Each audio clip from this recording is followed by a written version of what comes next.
Time to unmute myself, because we're getting ready. Man, I'm so happy to be streaming. So happy. So let's switch scenes over to here and make the game a bit more quiet. Because even though it's a banger, that right now is a bit loud. Now it's a bit quiet, but that's okay. Let's put it to 50 for now and see how that feels. So how is everyone this midday to evening? Maybe I should activate some additional light. Because that's what I bought it for. In order to use it.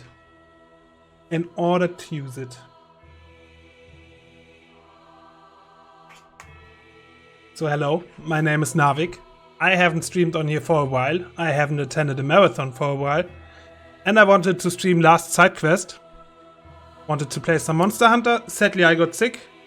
But today I got back.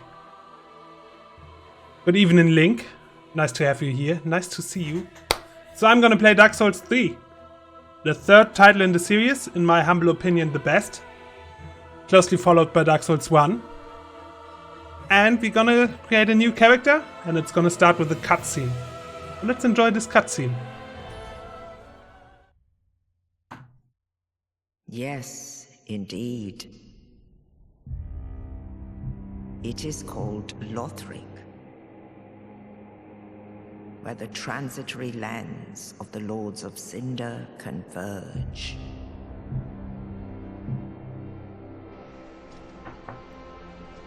In venturing north, the pilgrims discover the truth of the old words. The fire fades, and the lords go without thrones.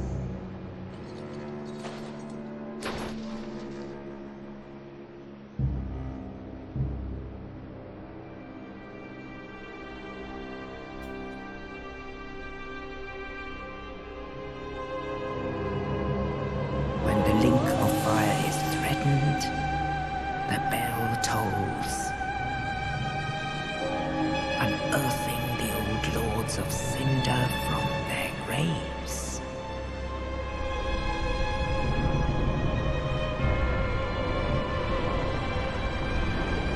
Aldrich, saint of the deep,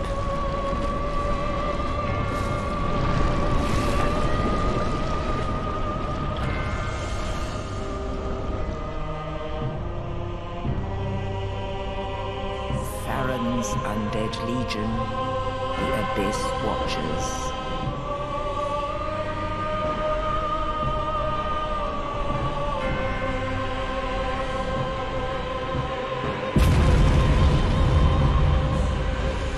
And the reclusive lord of the profaned capital.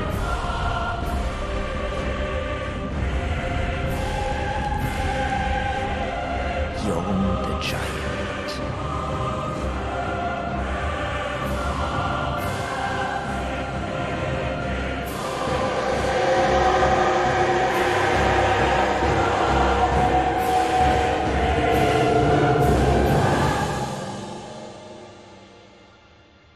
Only in truth, the lords will abandon their thrones.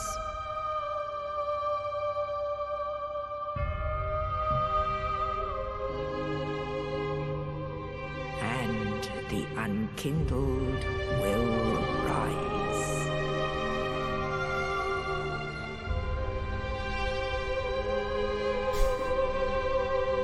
Nameless, accursed undead, unfit even to be cinder. And so it is that ash seeketh embers.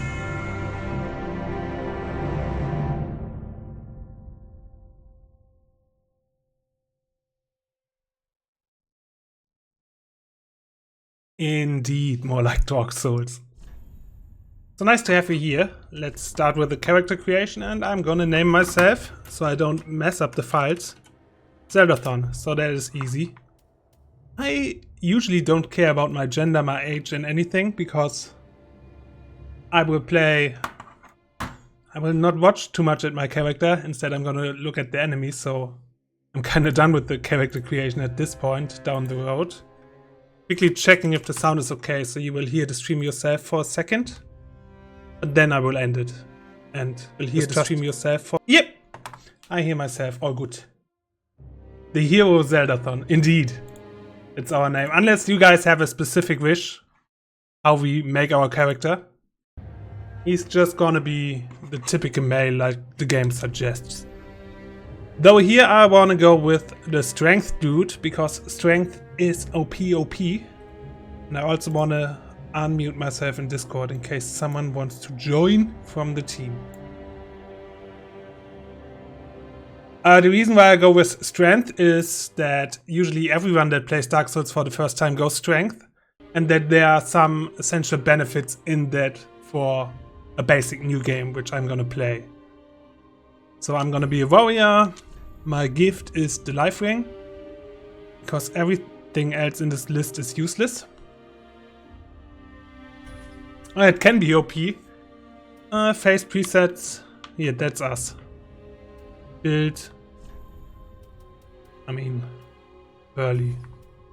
So, finalize creation. And there we go.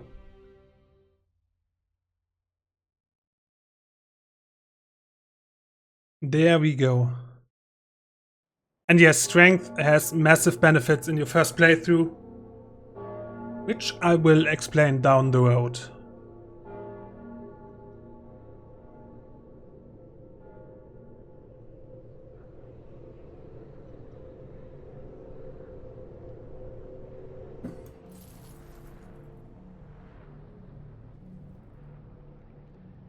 Well, I will always struggle against some bosses, even if I have a good build, but it's just a game and that's why I love it.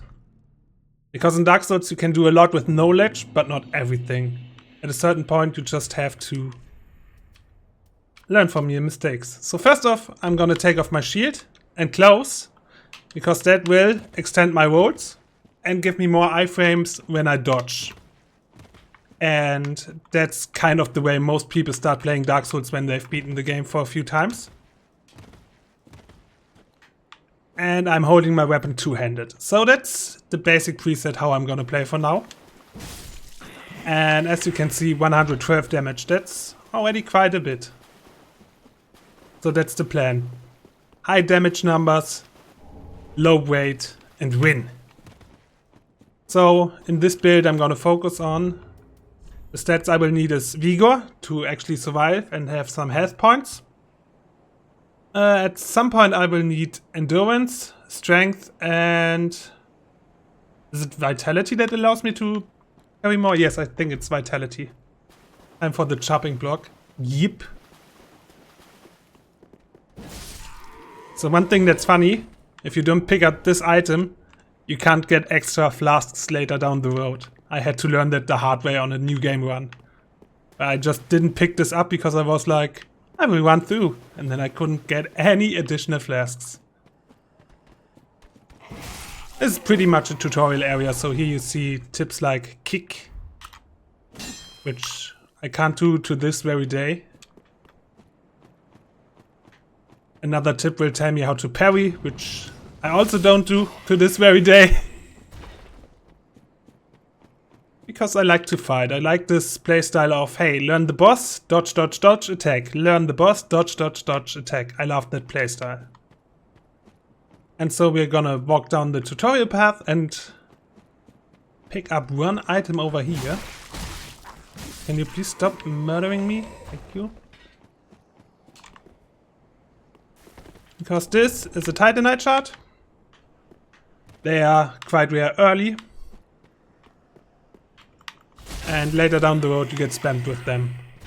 But since they were early, I felt like picking it up.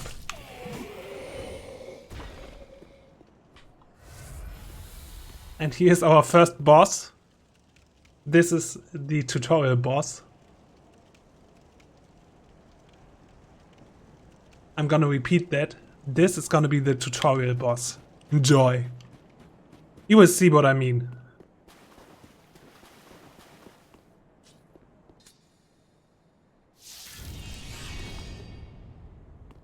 So you take out the sword. And he slowly wakes up. I could attack him here, but I want to show him. This is Ludex Gundir.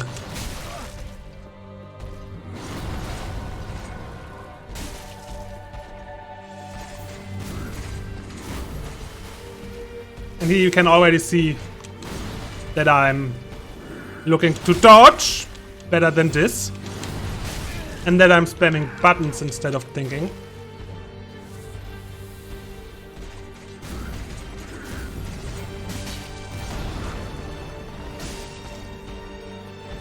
So time to focus. I don't necessarily intend to kill him first try, but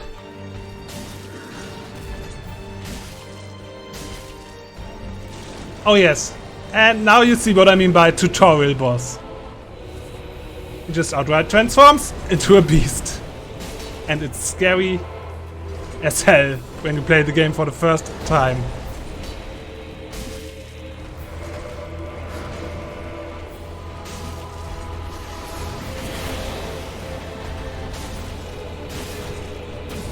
And actually, I killed him.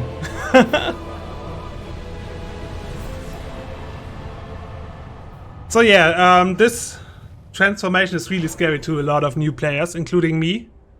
And you get the feeling that you have to run away. Though in this fight, the further you get away, the more its mutation can catch you. So you still want to be close and do dodge, dodge, attack, dodge, dodge, attack.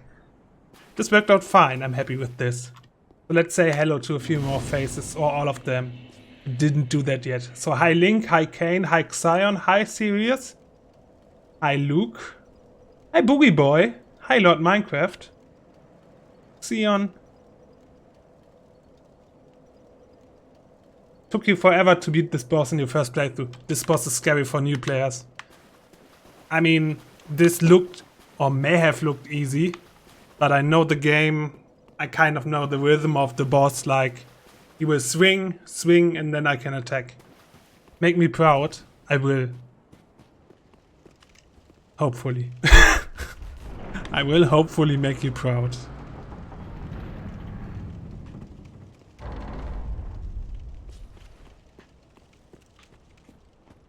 And so we come to the Firelink Shrine. This is your base of operation in this game. Here you are introduced to the story, to your goal to your ultimate goal, how to get there, and so on.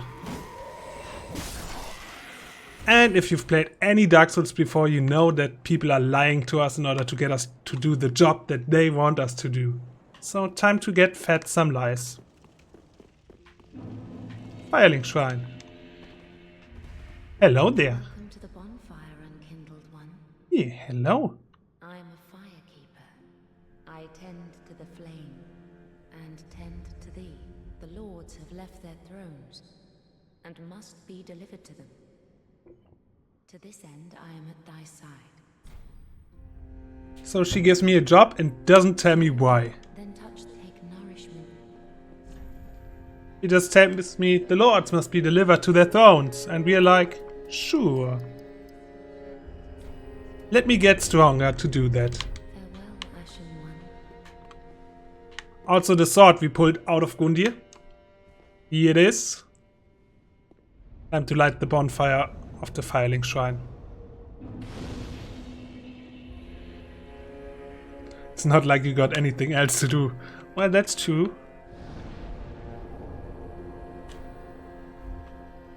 That's actually true. So let's try to be cool.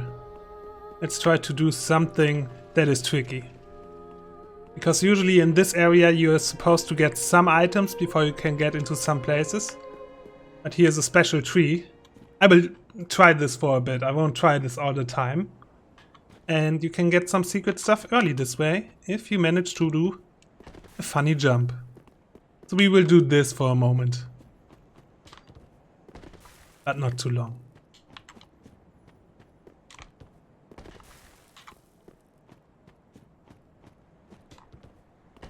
But not for too long.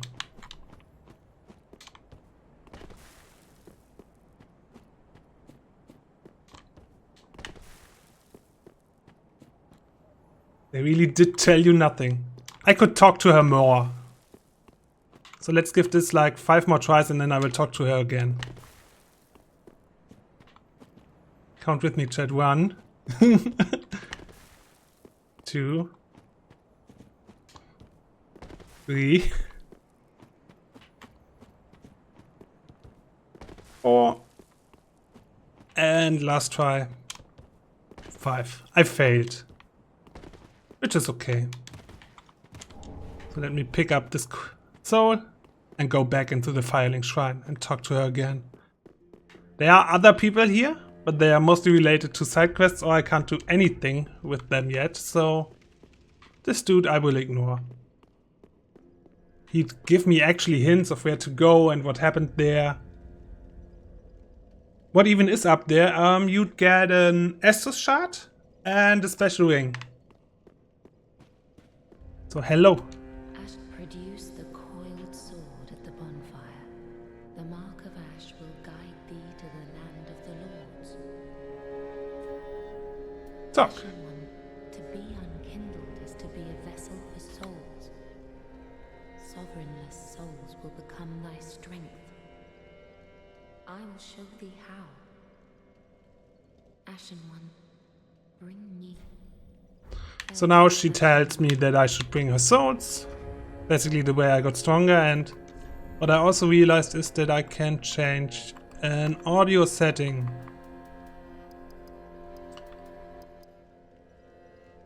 This should work really well. Here's the maiden who we can deal with. She tells us stuff. And I totally want this because I didn't get a torch in my practice run. And I regretted that at certain points. It's only worth 50 souls, so I can't get it right now. And here we meet our good friend Andri, the smith. He can upgrade our weapons and is like the second most important NPC we can do business with.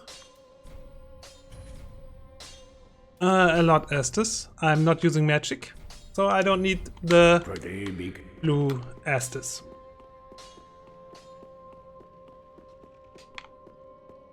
And that's it. We were told to bring the lords here, whatever that means, and to go with this bonfire and travel from here. There's no one less than Dark Soul.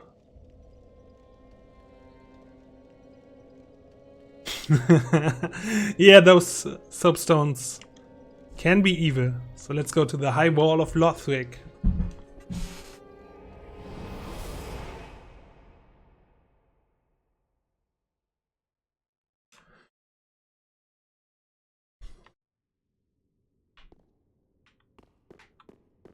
So here we can see another one of those twisted swords everywhere around. Something is up. This world doesn't seem normal anymore. Like the first boss. Something is up with the world. And over time, we may find out what is wrong with the world. Here's a bonfire. So let's talk a second about bonfires and how they work. And thanks Scottish for the resub. Already 3 months. Are you a day 1 subscriber? Wow. Sorry that there's no alert, but I'm gonna give you one. Wow. That's it. So thank you very much. What was I talking about? Oh yeah, bonfires. Bonfires in the overworld work as a place where your flasks are refilled. So you use flasks to heal. Right now I have 4. If I rest at the bonfire, they are refilled. And if I die anywhere in the world, I respawn at the bonfire I last rested at. You won't see that because obviously I'm not going to die, and that's why I tell you this. And let's talk about souls now. Souls can be seen in the bottom right corner of the screen. When I kill enemies, I get souls. Depending on how strong the enemy was, I get more or less. So you see this praying dude was worth 36. This dog was worth 40.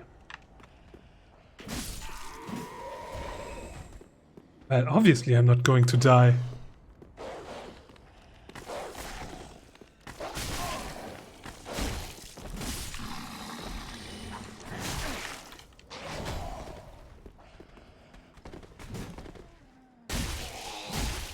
I mean, as long as I can spam R2, what's going to go wrong?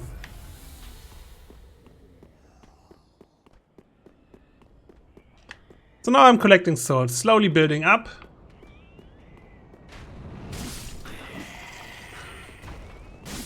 Also, there's another reason why I am coming here. Because here's a dude. That's actually sick. And he transforms. And if I allow him to transform, he drops an item. If I kill him before he transforms, he doesn't drop it. Now he's strong.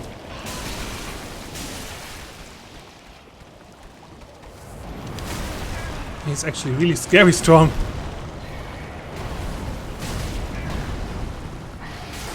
Well, so much for I'm not going to die. So much for that story. I guess that was a lie, fitting the theme of the game. I guess that one was a lie.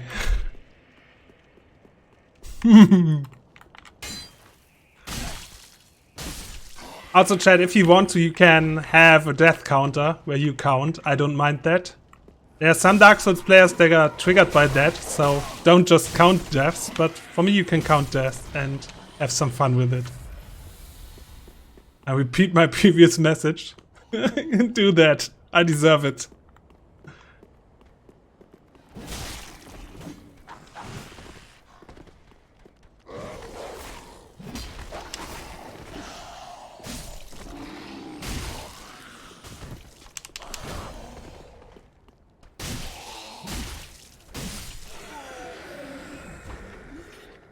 Going medieval after Romance, you see.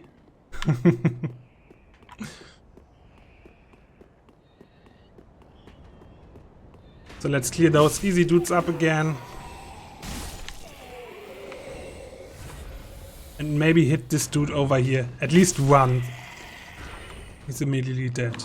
I'm too strong!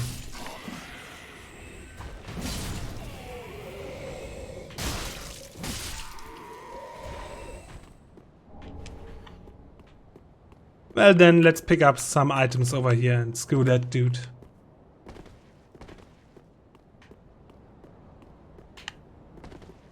I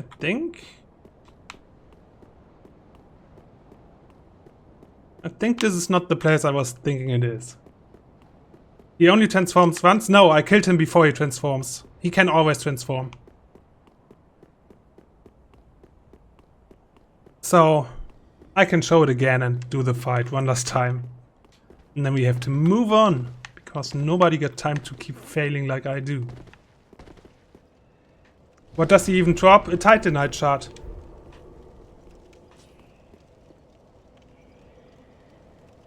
You got firebombs? I don't.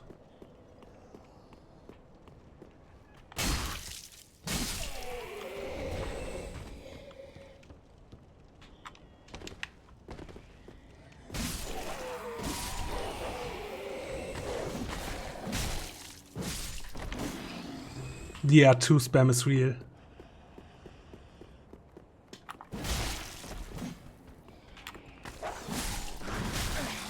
Also, I can't tell you guys how much what I feel about the dog surviving with 2 HP, maybe 3.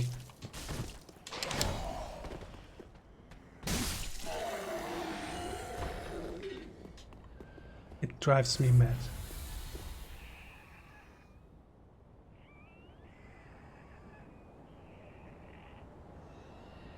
Fireballs are their weakness, and I should buy some.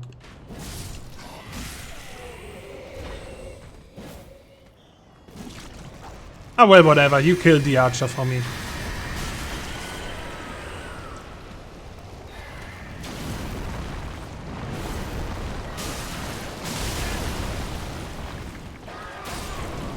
Dude!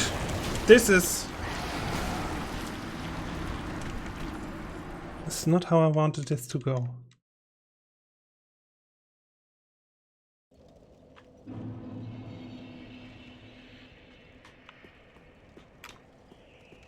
One more try.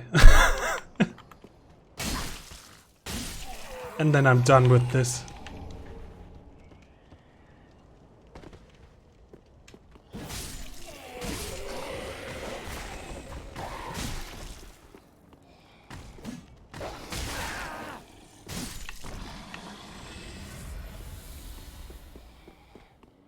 Though I do have an idea how I can damage him without immediately killing him.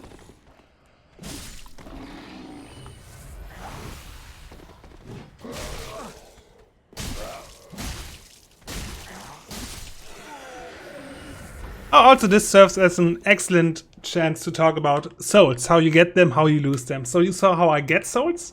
You saw that I've been above 1000 before? And now I'm at 242. What happens? When you die, you drop your souls and they are in this green light ball. And so you can recollect them unless you die again while they are out, then they are gone. So it's one way of punishing you for being too bad.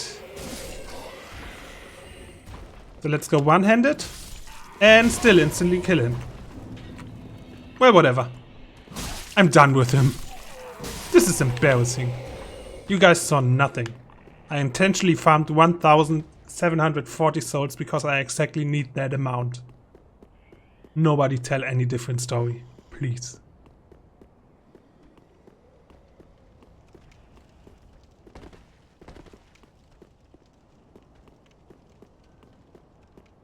You're adding a death for this? Do that.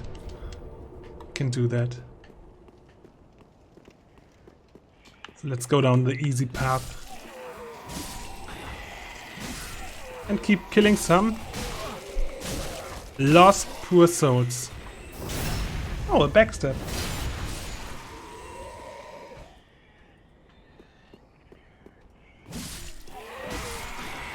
I mean, that's possible, but I also think that by going strength, two-handed, and already 4 additional points in strength, I'm just very powerful for this point in the game.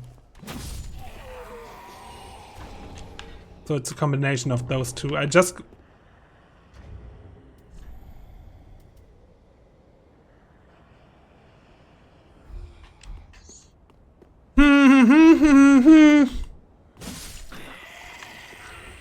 We are going back there again. Because we got fire bombs. And Boogie Boy told me they are good.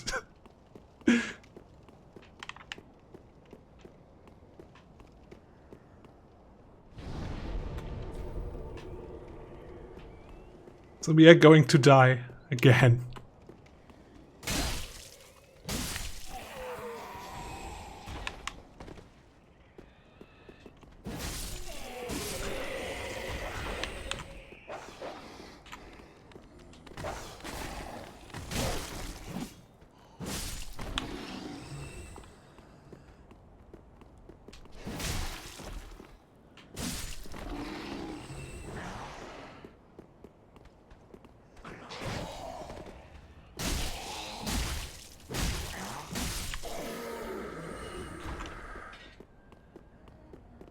Our character is human, correct? Indeed, we are human. Kind of human. Like we are a cursed human. So your quotation marks are as true as it gets.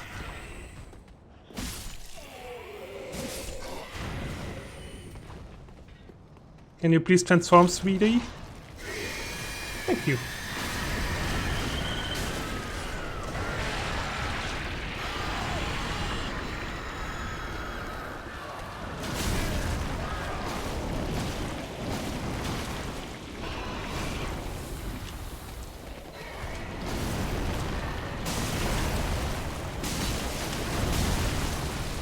Die!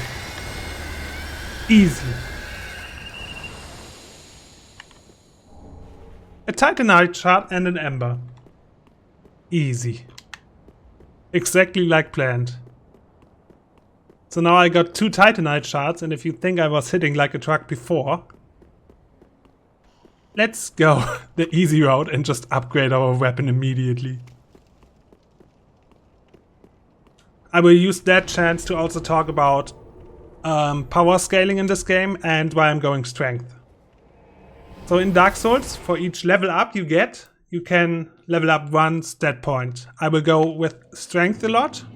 Strength usually means how hard my weapons hit. And the more strength I have, the more hard-hitting weapons I can use, and the more they hit. Additionally, strength, if I hold the weapon two-handed, gets a 1.5 multiplier. So let's reinforce this weapon. And see, right now this weapon scales with strength and dexterity, both D, but the scaling gets slightly better when I upgrade it, and the raw damage also. Let me see if I can put my mouse cursor over it to show you the fitting information. Indeed I can. So this is the raw damage. That goes up by 12, and the scaling is 5 additional. So upgrading this gives me math, 17 additional damage per hit. Pretty be careful. Additionally, I can buy my torch, so I don't forget that anymore. This is important later on. And let's buy 10 firebombs. Ashen 1. And the remaining souls Very well then taken. go into health. Because right now I'm way too strong anyways, so I can go a bit safer and put a point in health. Health is pretty much, it tells you what you get. You get health and sometimes some protections.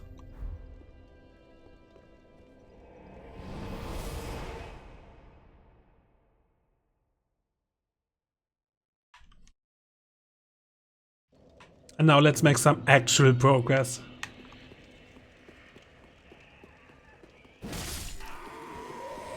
And not kill all small fish and just the ones that are important, like this dude here.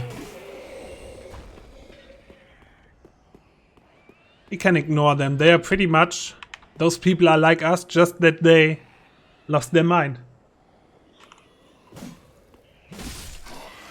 They're like us, just that they lost their mind. And we obviously didn't.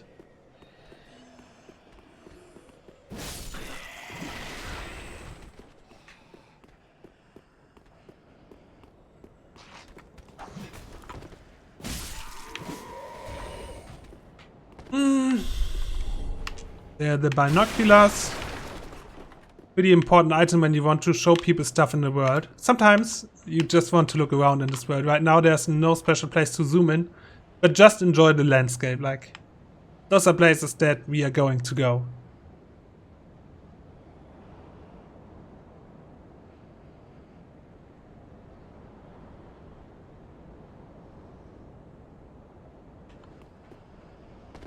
Yes, Dark Souls 3 looks different in terms of if you're, let's call it powered up for the purpose of it being different in all 3 games, or if you're powered down.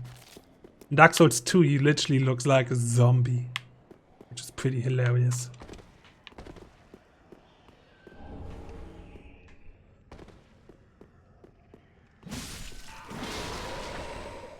What do my notes say? Dragon attack area, pick up the club. Maybe I don't... Or do I want it? I think I want it. Nah, I upgraded this weapon already. I don't want the club. Loot. Firebombs. Nice. The DS1 world is actually better than the DS3 world. Though DS3 overall plays the best in my humble opinion. So what about we visit a dragon?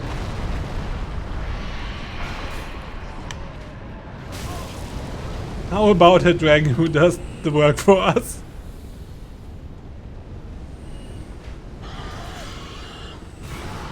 Oh.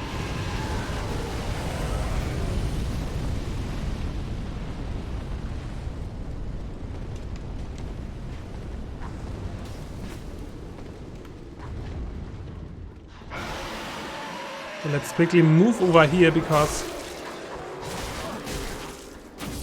A scary dude that I don't intend to fight is coming over. And he usually ignores me when I get over here quick enough. And that dude is pretty scary at this point of the game. So I just avoid him.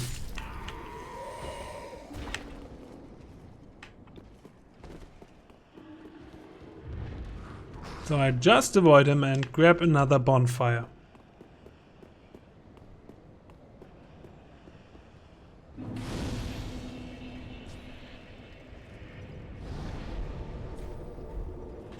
Yes, Link. Can't be Dark Souls without a dragon that randomly shows up. So this over here should be a Titanite shard. Indeed.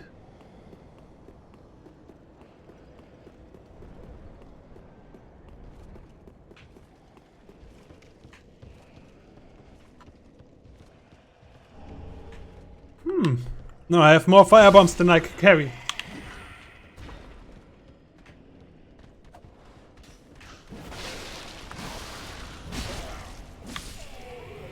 I'm really hitting way too hard already. This is hilarious.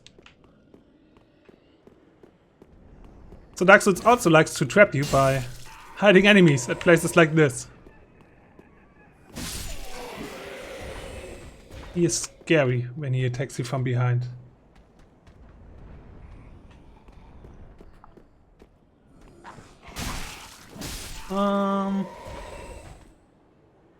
Is it the Hungarian? What? I'm confused. I think I'm missing a reference there. Which is fine. So since I'm smart now, I have a lot of firebombs. And guess what's going to happen here? Oh no, you poor guy! What's wrong with you? How could this happen to you? Please die in a fire!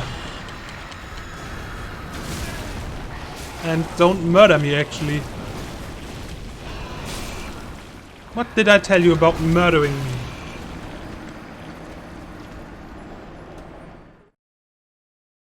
Murdered me, despite me telling him not to. What a jerk.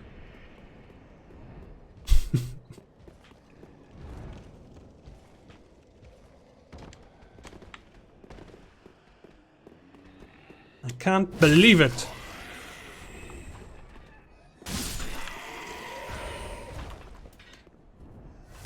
F, yes, F indeed.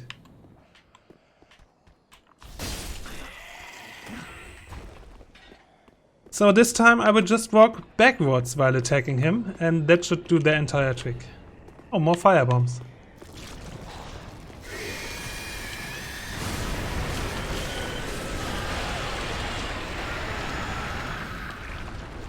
So keep walking backward.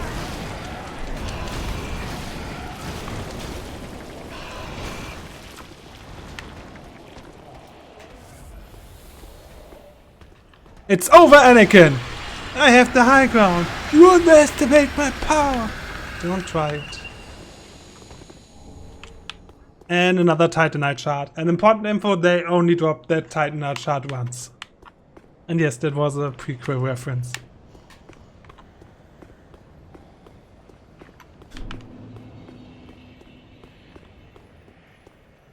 I don't know what this dude drops, but he's a crystal lizard, you have to get him. A raw gem. Raw gems are pretty good early game and horrible late game. Because raw gems you can use on your weapon to change its scaling. The raw gem means that your weapon scales less, but has more raw damage. Hello. Hello! And welcome to the stream. This is King Bacon, who just joined. Nice to have you. How are you? Am I still muted on Discord? Am I a dummy? I think I'm a dummy. I'm gonna have to go into Discord real quick.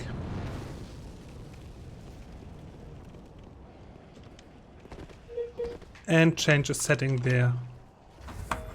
Because my microphone in Discord seems to be wrong.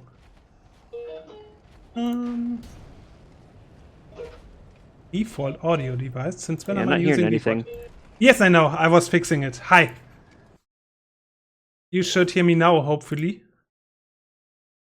And now you're muted. Ah. But my Discord light is Yeah, blinking. here you know. Nice. Nice to have you. This is Andy King Bacon, someone who actually attends Zeldathon. Nice to have you. Hi, everyone. I love this game. Oh yes, indeed.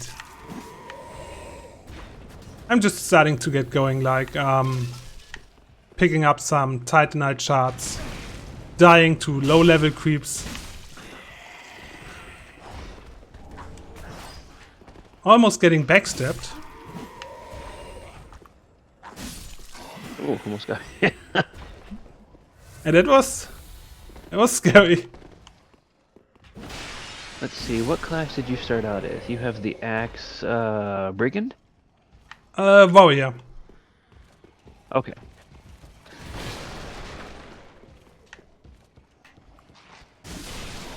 I think So I'm what going kind of a here. build are you going for here? Poor strength. Okay. And I'm aiming for the large club.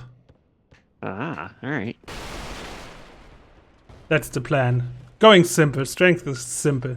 And really good for a new game. Can't argue with that.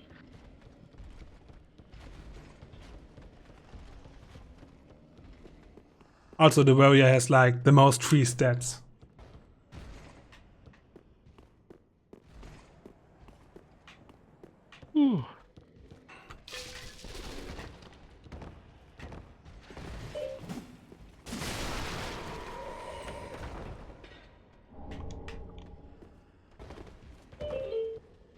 On my drive home today, I was thinking about the first boss, what's it called? Grundy whatever. Yeah, Ludex Gundir. Yeah, and I like I said, I've done some research into the deep lore, and I'm not entirely certain where he comes into play. It's the description of the ring, the ring you get from when you fight him in the unattended graves, basically says that he showed up, but the flame wasn't lit and there was no one there, so he just waited, and eventually just became bound to the place. So Yeah, I've always assumed he was just kind of a guardian of the Firelink Shrine. Possibly, or he's just like us, just that he got unlucky. Like, Yeah, hey, that I too. got there. I'm really powerful. Oh, nobody's here. And so he just kind of stayed there to wait, and waited Yeah. a long time. Uh-oh. This part can be a pain. Yeah, I'm being careless. I Yep. really don't have enough defense and healing to be that careless. Let's go for a run. Also, Ludex Gundir, like I said, is insanely hard for the first boss. Like in Dark Souls 1, the boss is just like, hey, eventually you realize just run away. Yeah. And do a plunge attack with an actual weapon. But Ludex is like, hey, please That's play the one game. thing- Thank you. One thing I've never been able to do is actually beat the Asylum Demon with the Broken Sword. It's possible, I've seen it done, and I've gotten really close, but never been able to pull it off.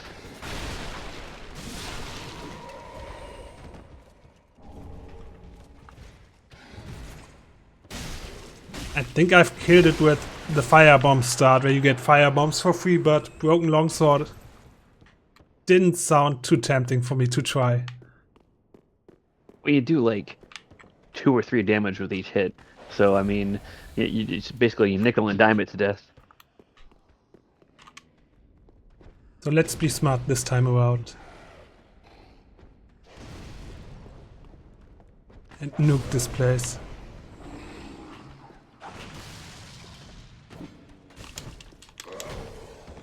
And yes, fight the hardest enemy in the game. The actual terrain. Or gravity.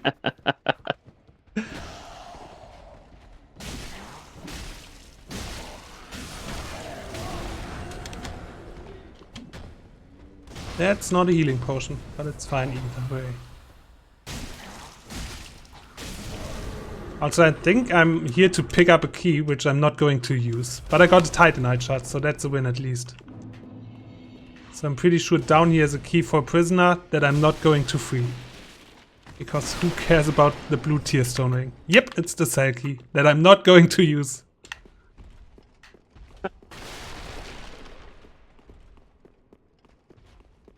Boogie was talking. Do you plan on doing the Henri side quest? I'm doing Siegfried, and that's about it. Okay. Also DLC and Dragon Resort is planned. Once I stop dying. I love the boss fight with the... What was his name? The Forgotten... Is it the Forgotten King? The Nameless King. The Nameless King, yeah. That battle gets pretty insane. Yep. I think in my first playthrough I was using Smoke's hammer against him. It was amazing. The damage numbers. Though also all the pointless deaths because Smoke's hammer is a terrible weapon.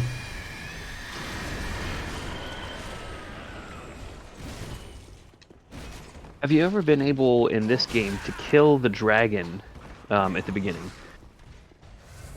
Well, after you get to the Firelink Shrine and you teleport to the tower on the wall or whatever. I think I've killed it with a bow. Because normally when you do enough damage, it just flies up. But if you can manage to kill it, you get a pretty decent sword pretty early in the game. Much like you do in Dark Souls 1. I think it flew away and I got Titanite shots. It's difficult to kill because you have to be able to kill it quickly before it flies off.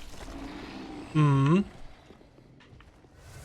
So you basically want to come back at a later point where you do enough damage. Also, how are all my flasks gone already again? I'm just bad at this game. This has never happened before.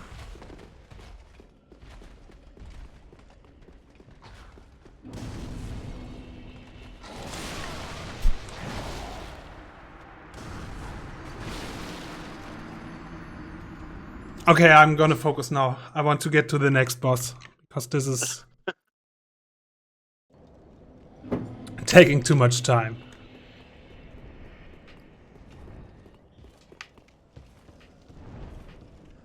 And I'm not too sure if I even care about the souls. I actually don't.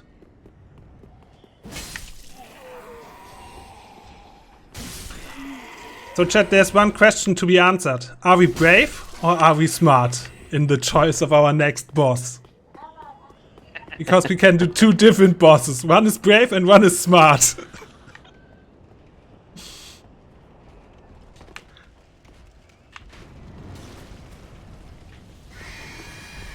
And I bet Boogie's going to say brave. Do you really think you could take on the dancer as you are right now? Yes. I would personally like to see that. I would very much like to see that. While it's by no means impossible, it's fairly difficult. So my vote is go brave. Okay.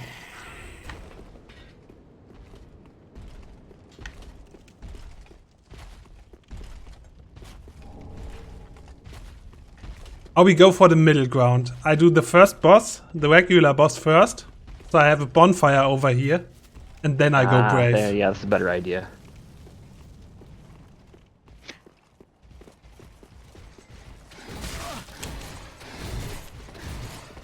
But I think I have to talk to her first.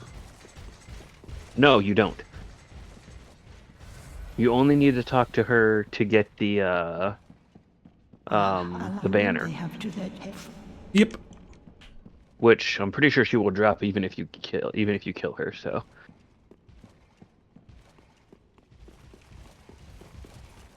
And if you talk to her again, you get the blue sentinel covenant thing. So now let's do the normal wave first, and then let's go brave.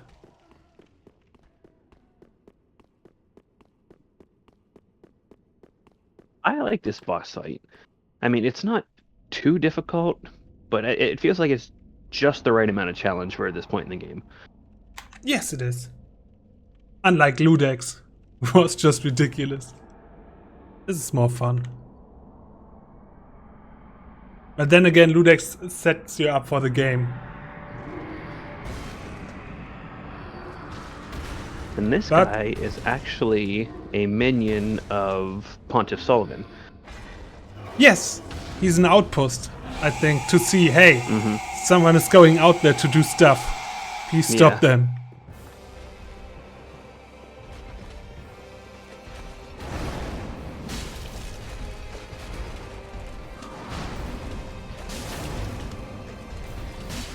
This guy is actually a boss in the Dark Souls board game, which I have. Nice! The bosses in the Dark Souls board game, the main game, are Vort, the Dancer, shoot, there's 2 others. I can't remember who the other 2 are. Actually, no, Vort might be a mini-boss, now that I think about it.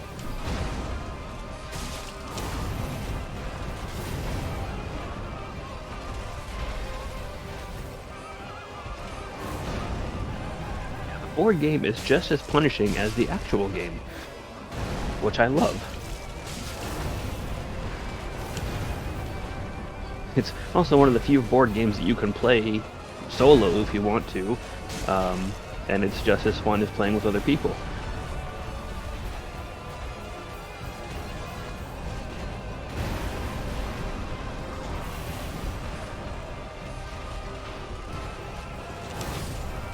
No! How? Why? I was even being patient. Now I'm mad. I was so close. Hey, you were really close. Like, I should have just spammed R1 and I would have gotten him.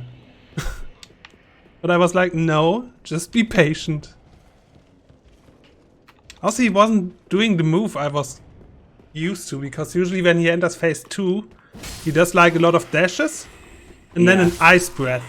And I usually kill him doing the ice breath, which he just didn't perform. He was like, oh, you prepared for a certain strat? Screw you. That's something that always gets me when I'm playing this, the Dark Souls games or Bloodborne, is I stop being patient and I stop being careful when I sense that the battle is almost over. It's like all I need is like 4 or 5 good hits, and I try to get them in all at once, thinking that I can get them in before the next attack comes, and then I die, and I'm like, why did I do that?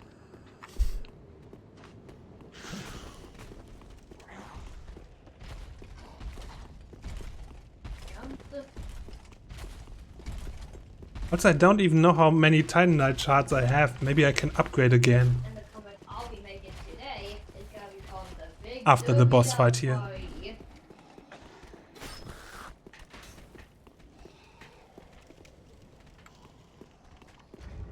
But you didn't have some pine resin, you could make your axe all fiery and it would be better. Oh, you do. It's electrical. I mean, it's not Oh, that's fire, better. but electrical. Hey, it's extra damage.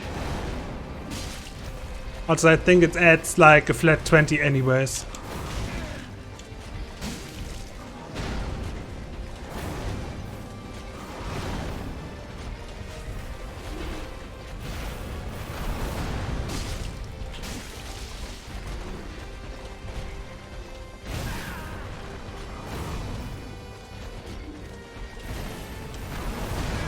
I mean, really, That the only attack thing is you so don't wanna weirdly use delayed. against him is the only thing you don't want to use against him is frost. So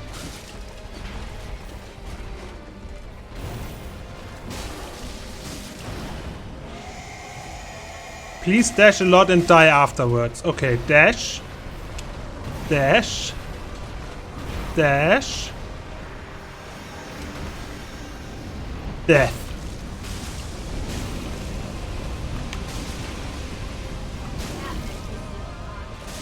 See, that's how I practice this fight. Please dash a lot and die. Thank you. It's much easier when they stand still and just let you hit them. Yep. So let's upgrade and then be brave. And by brave, I actually mean dumb. I don't have high hopes for this. Now, I will be extremely impressed if you can do this on the first try. On the first try, even. I mean, I'll give it like 3 tries, I think. And then I'm like, we all knew I wouldn't do it. And leave in shame. Hello, Andre. I have a stupid idea. Please help me.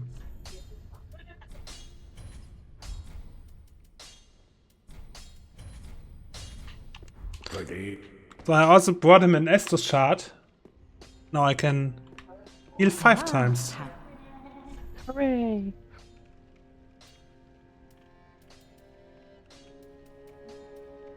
Repair powder. Nothing that actually helps me right now. Ah, yes, I'm having a good day. Wouldn't be the first time I surprised you with a good performance. I still remember Manus. In Dark Souls 1, Manus I beat like first or second try. It was a blast. Farewell, Ashen One.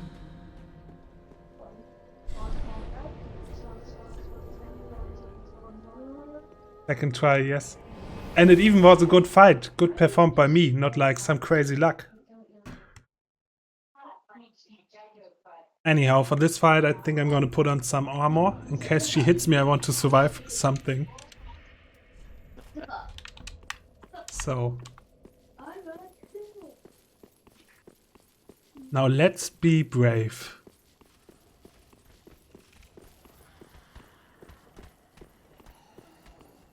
Funny how often bravery is synonymous with stupidity. To me, it's a welcome excuse for my stupidity.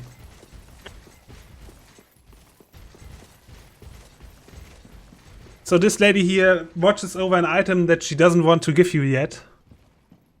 But, since this is Dark Souls, we can just be a jerk.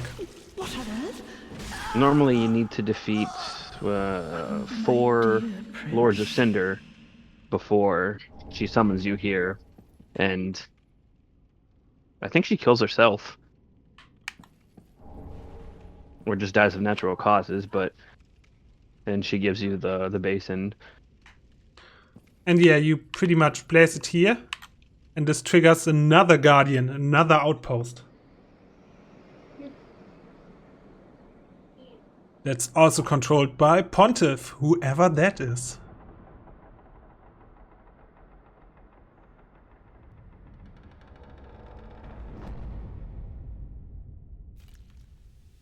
I always feel bad for the dancer because she was forced into slavery, more or less.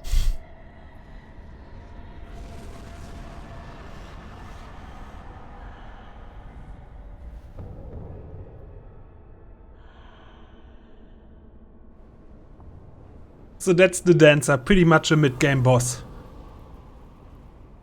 Or like the mid-game boss.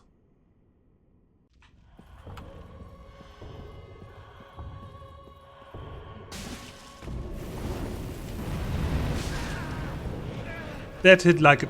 No! Don't grab me, thank you! That would have ended it right away.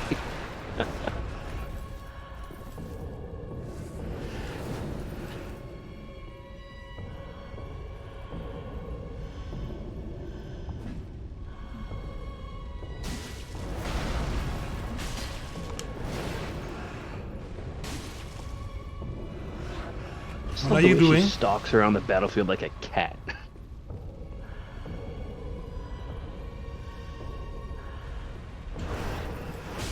Dang, that backswing.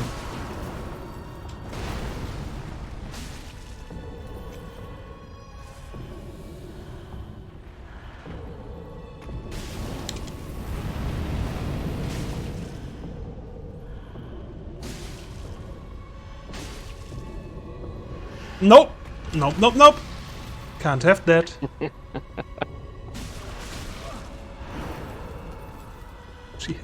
Fuck.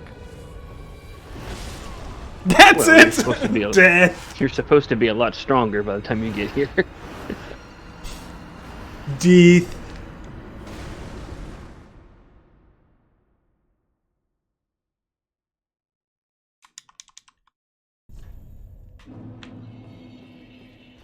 But actually, despite me not even entering the second phase, it was a good attempt for my current status. Anyhow, time to waste my gold pine resin and hopefully win.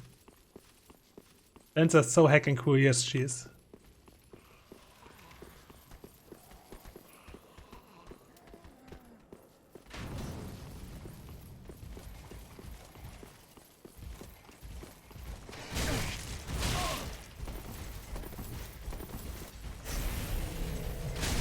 Or let's just die before the battle. It's also an option. Not a good one, but an...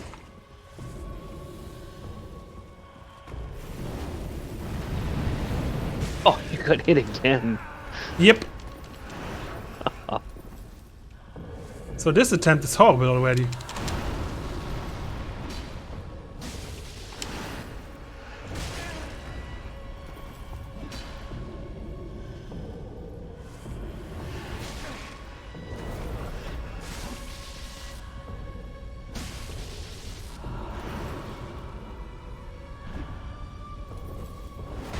But that's it for healing.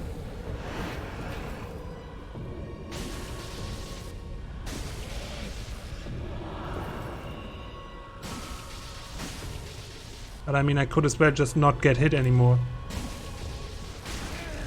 It's generally a good idea. It sounds so simple, yet it never is. Especially not when you get greedy.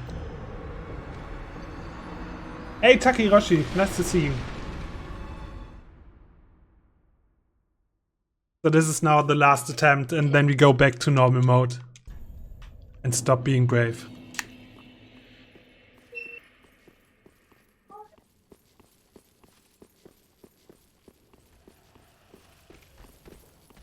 I don't think I've ever done a pure strength build. Oh, it's fun. I love it.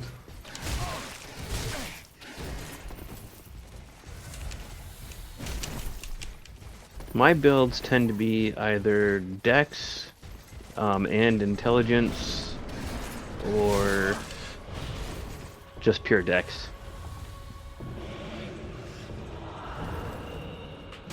Man, you got hit right when you stepped through the door again. Yep. They are jokes today. They really love to protect the dancer.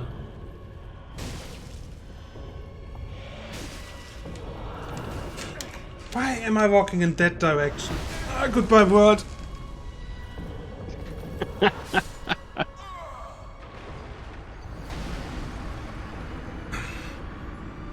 Also, rule of Dark Souls, always dodge into the attack. That's a better use of your iframes. So now let's continue the game the way it's supposed to be done.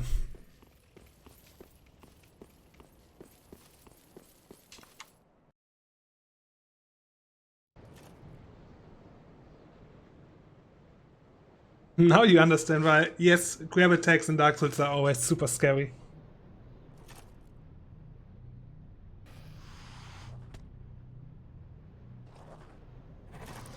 Look at those dudes, they are so creepy.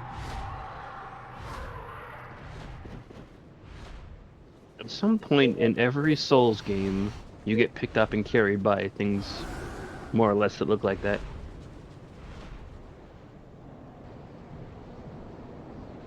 And the first Dark Souls is when you get taken to Anor Londo. I don't remember where it happens in Dark Souls 2, but I know it does. Time to get my iframes Obviously. back. Nice.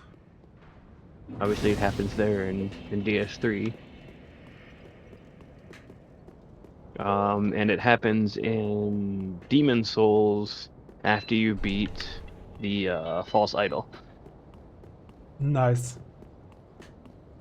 Yeah, Demon Souls is a game that I have to beat one day when I come over to a friend who owns a PS5. And I'm just like, hi, I just got Really? over here. I brought you this to distract you for a day. Bye bye. I'm really hoping I get to play that for the next marathon. Oh, I'm sure. I mean, I don't know I how put the in co-op for it, works but- in this game, but I'm sure there are fun options for co-op. I put in for it, but I don't know if I'm gonna get it, so we'll see. I mean, I'm looking at some ideas for Dark Souls. So who here's live? Though, let's talk a bit about the game. Those are the travelers we saw at the beginning of the game. They are traveling somewhere, but all of them are dead, except him. Oh, then a champion of Ash as I live and breathe. To be in your I am Njol of Londor, a pilgrim as you can see, only somehow They're I all looking failed to for die you, as was actually. ordained. Well, perhaps say, champion of Ash. They're How all did looking the for a idea champion of taking me Ash. into your service strike? I was Yes. I But accept they your only made it service. this far and then died. This dude I just met is related to a side quest that I'm not going to do, but he can give you free level ups, which I'm probably going to do. Which you earn by dying. That's hilarious.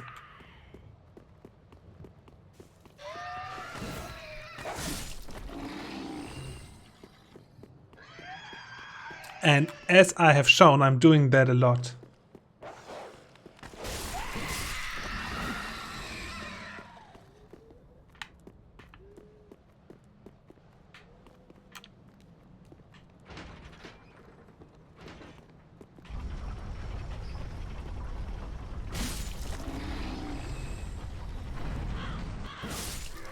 So in this area I don't need too much.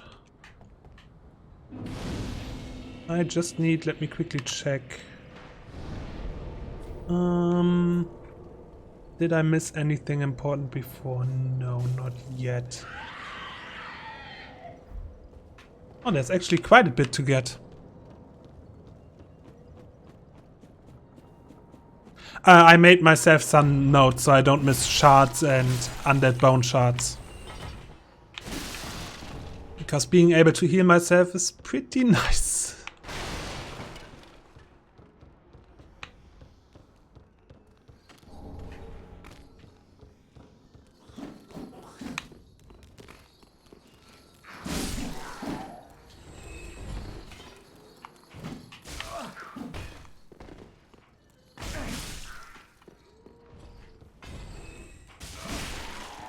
Why did I not dodge that attack?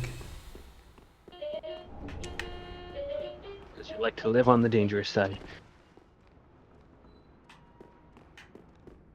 True that. Though here I want to be smart and not trigger everyone at all. Because that would probably mean death.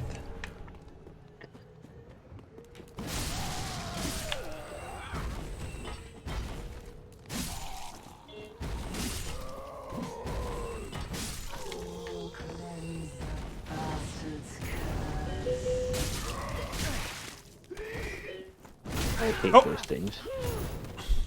Yeah, she's scary. I mean, now that she's gone from there, I can pick up the shard anyways. And feel good about myself. They was still chasing me? Okay, I come to you. Oh,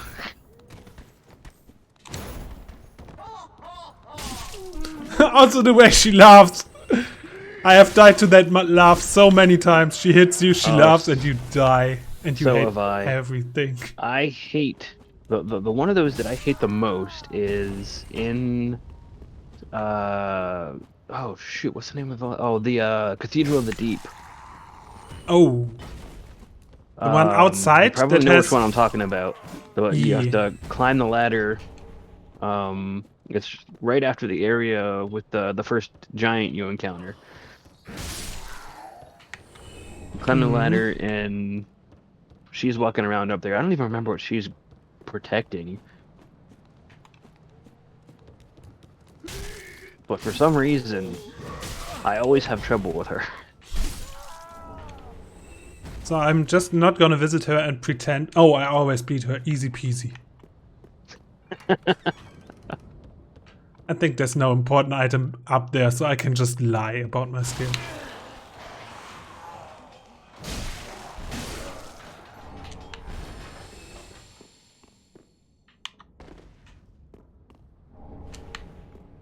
So let's heal.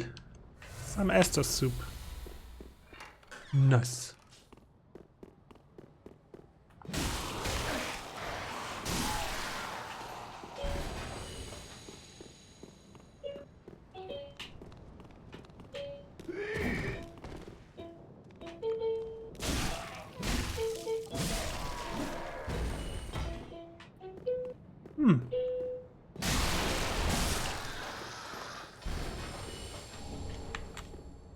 Nice, 5 fading souls. Excellent.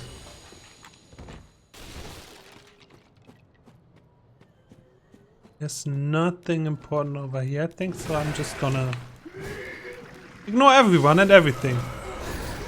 Just run away.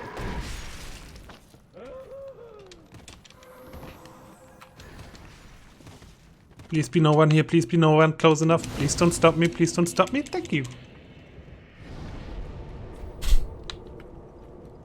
I'm not embered, let's change that. So I haven't talked about embering myself yet. Previously I mentioned a state where you are buffed in Dark Souls games and when you are powered down. In Dark Souls 3 that's the status of being embered. When you are embered you get additional HP, which you can see now. And my body is burning. This has benefits and disbenefits beyond just the HP. The benefit is that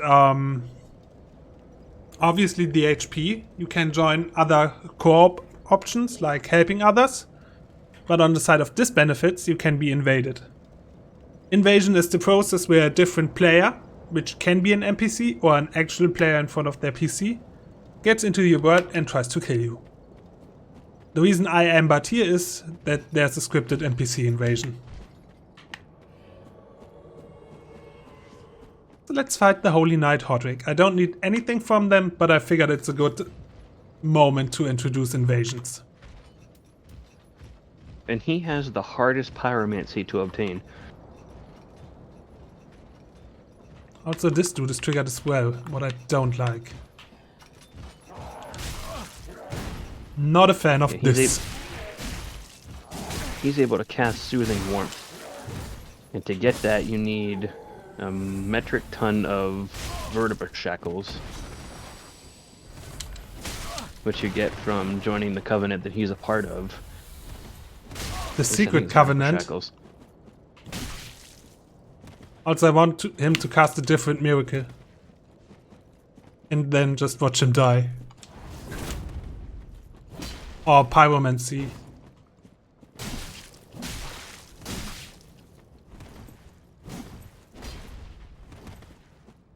Yes! Now he's ultra strong. Also has cast some healing, which is not good. But he also continuously take damage. And invaders have flasks like you do. Oh, he cast the power within. Yep, that's what I wanted to see. But I didn't want to see his healing aura. Even though it's also affecting me and essentially, hopefully, heal me after I survived this parry.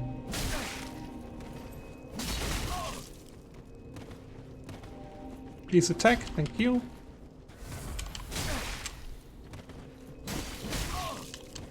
This is your pose, mouth, dude. Oh yes, please cast that on yourself. No, that's not what I wanted. But sure.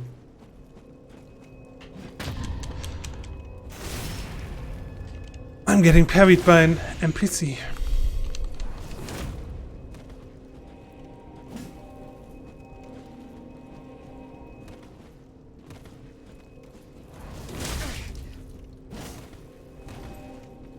I mean, I can heal here, my friend.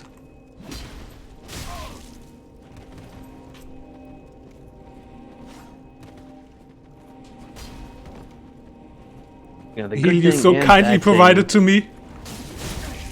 The good thing and bad thing about Soothing Warmth is it heals anything that gets near it. And I'm dead.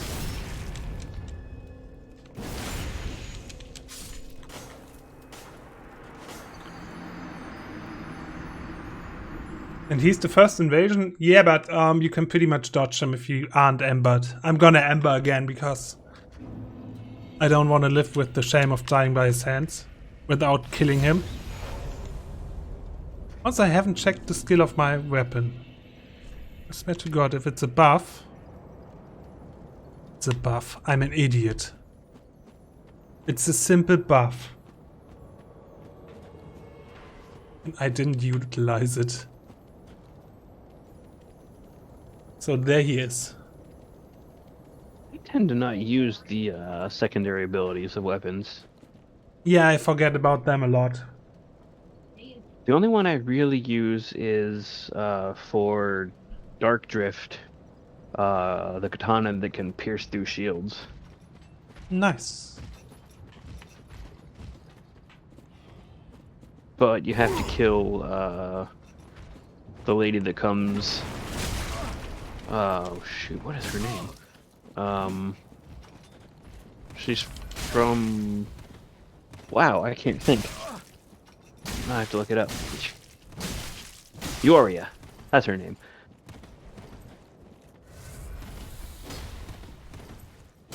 You can either get to the point in the Henri quest where she vows to serve you in all things, or you can attack her as soon as she shows up. If you attack her as soon as she shows up, then she actually fights back, but if you wait to the point in the Henri storyline where she vows to serve you, then she just stands and lets you do whatever you want, including and up to killing her. Nice. Also, I got parried again.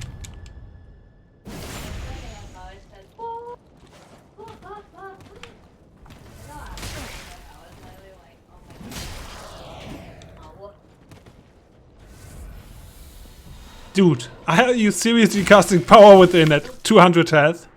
You deserve to die. Goodbye, friend. It was nice to murder you.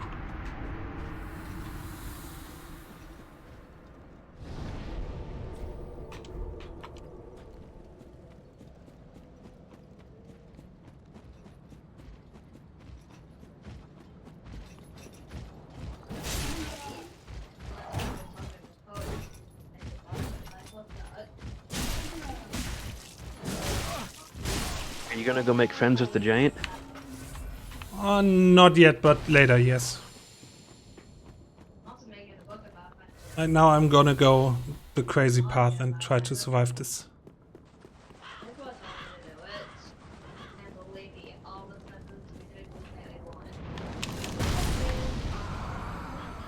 Nobody saw that.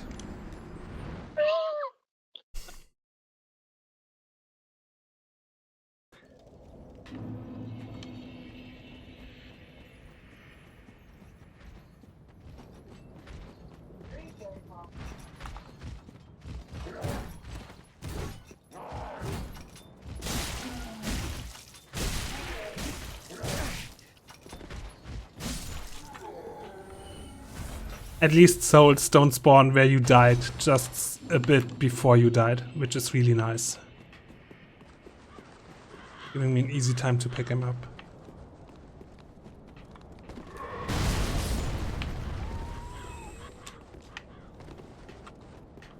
Nice, this is where I want to go. Undead Bone Shard.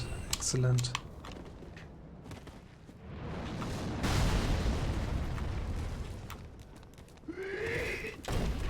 I think up here are some ashes that I want. Yeah. Up here and to the left.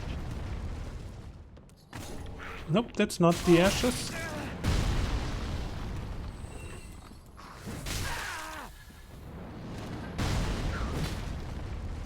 That's probably the ashes, yes.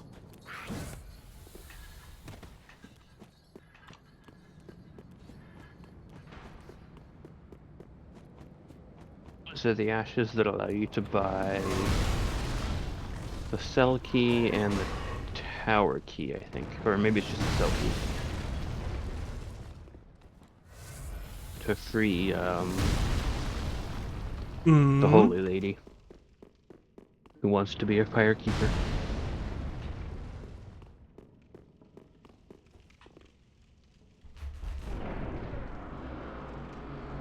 I'm thinking if I want to grab the other bonfire first, but I'm pretty sure I want to.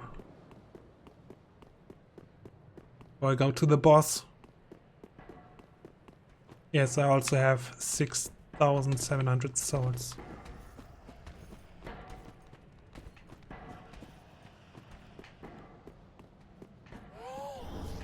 Was there a smart way to get to the bonfire from here? No, I think it's the long way. Which is fine. It's not too long. Just that I have to run through some enemies. Surprisingly, are trying to win.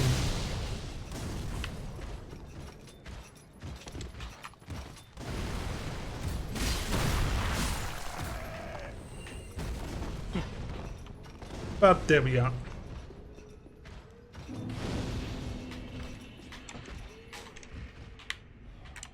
Oh, I can't use the bonfire because there's an enemy nearby.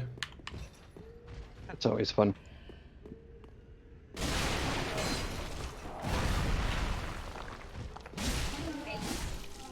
And he dead.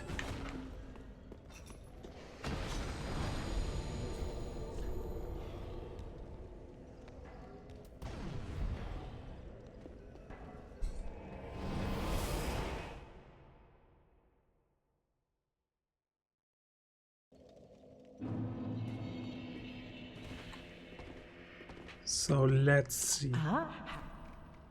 Yeah, have some ash. What do you sell me now?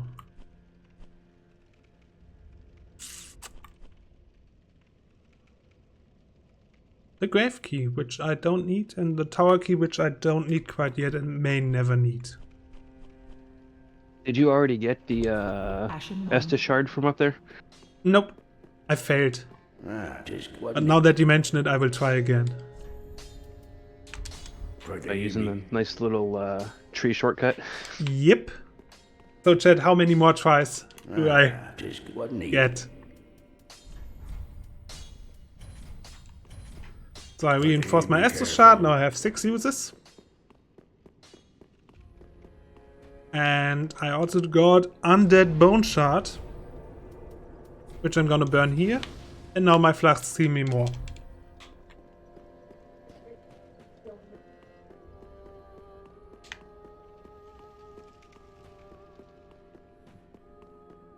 And the fog wall.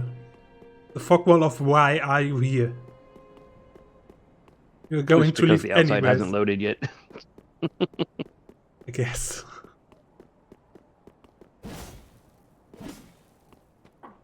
Now, are you playing online or offline? I'm currently playing online, but I may switch to offline if things go crazy. And only return online for one specific boss. I was gonna say you could see if there's any seeds of the giant tree there, if you were playing online and worried about invaders.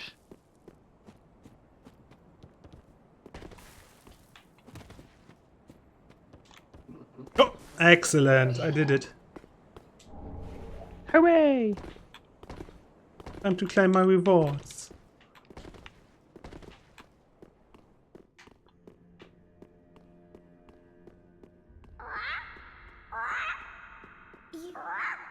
Everyone say hi to Picklebee. Yep, they can have an item from me. You get some... I don't have trash Oh, don't yet. forget to pick up the what is it? The covetous ring. Yep.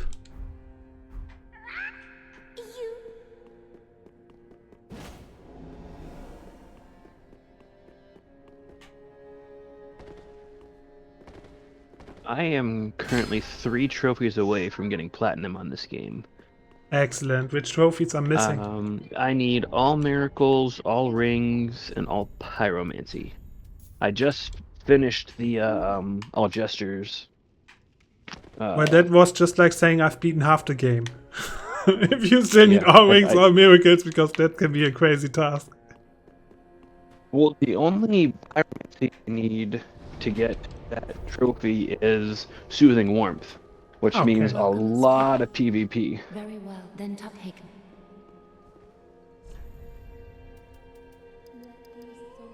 So let's just go some brainless strength Farewell, Ashen One. and continue the game.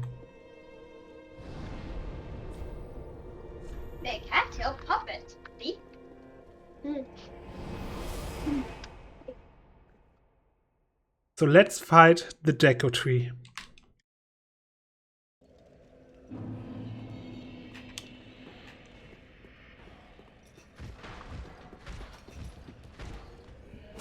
And of course I go the wrong way. No, on this side. There we go, look. Second part of the fight with the tree can be pretty tricky if you don't know ahead of time how to kill it. I die in the second part anyways.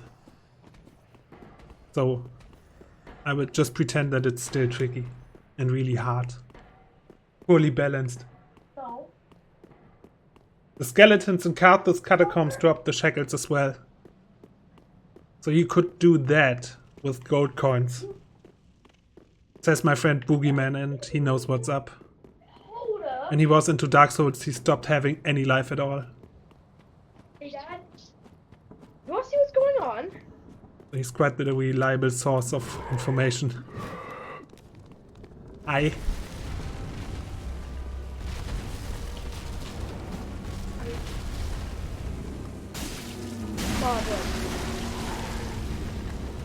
Man, my damage is insane.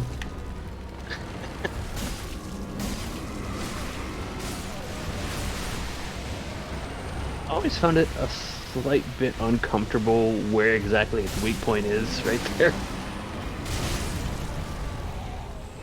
I mean, the pain is relatable, I guess. Yeah.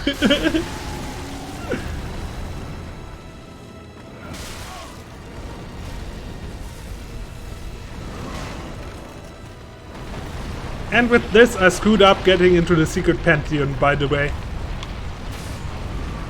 Oops.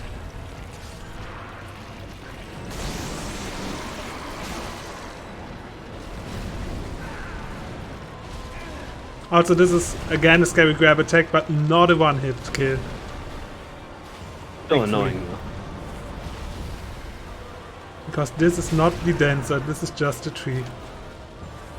This boss is so much easier with a dex build and a bow. True that, I can see that. Because you can just stand back and pick off the sacks all over its body.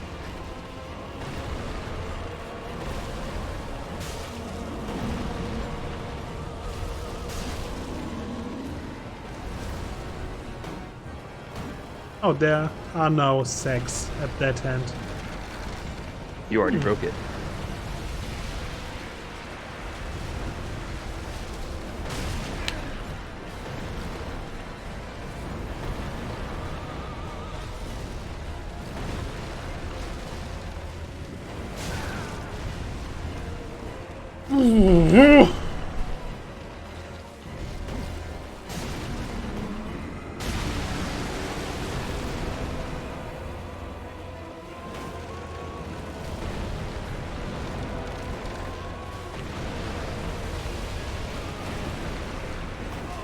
I can't reach those.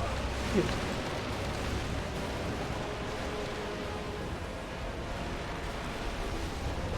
The only ones left are the one on the back. And on the leg I see some, but I didn't reach them earlier. Yeah. One more. Oh, there on the elbow. But I can't reach that either. Oh, you might just have to go for the grabby hand now. Yep.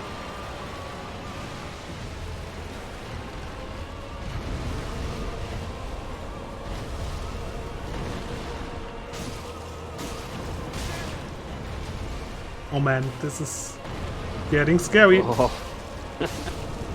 Oh, and you're out of Estus too. But R1 you got spam it. You got it. always works. Nice. Don't be patient, just spam.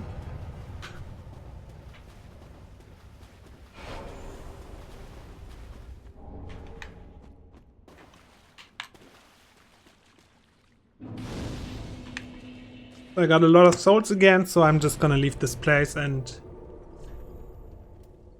go to the Firelink Shrine and actually show you that one lord is actually there, that we haven't talked to and just ignored so far. You get actually a pretty decent weapon from that tree's soul. We can check that now, and we will. So here are the thrones. At the back it says their name, and Ludleth the Exiled. The dude that's exiled is actually here. All that unkindled, and a seeker of And he's a pretty lords. nice guy.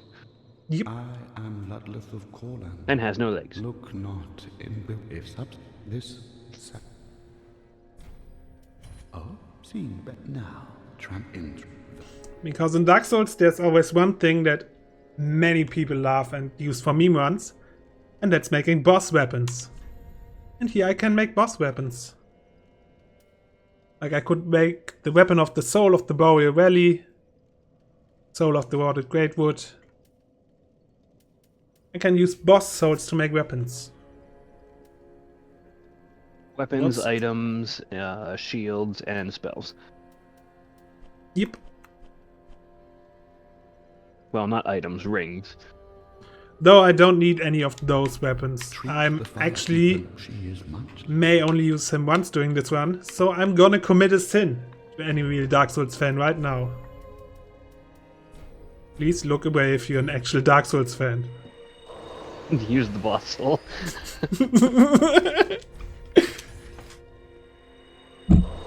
But people would hate watching my runs because I use a lot of boss souls. I mean, if I'm not gonna use them anyways. Yeah. So let's disrespect the bosses. But yeah, it's one of those unwritten, actually unimportant rules. That you don't pop boss souls. It's one of those unwritten, unimportant rules. Like the rule that says don't heal in a PvP fight. Or it's unhonorable. And the normal player is just like, but the do. Hmm? One thing you should never do is use any of your soul items anywhere other than the Firelink Shrine. Let these souls withdrawn from their vessels. Because if you use them out in the world, then you can die and you will lose all of those free souls that you just got. Farewell, Ashen One. You think I've been hearing the wrong stuff? Ah. Possibly. But yeah, the rule that you're not allowed to heal yourself in PvP, and there are people that say you're not supposed to backstab. And eventually you really... backstab in PvP. There are people that say that, and eventually you realize, hey, the game allows me to do that. Get over yourself, I'm using it, I'm having fun this way. If you don't like being backstabbed in PvP, then don't turn your back to the enemy. True that.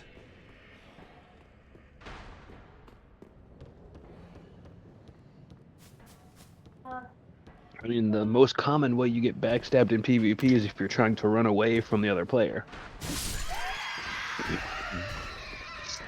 So now we're gonna start a side quest. I'm gonna walk over there and meet a friend. A friend whose side quest I failed in my practice run at the very end.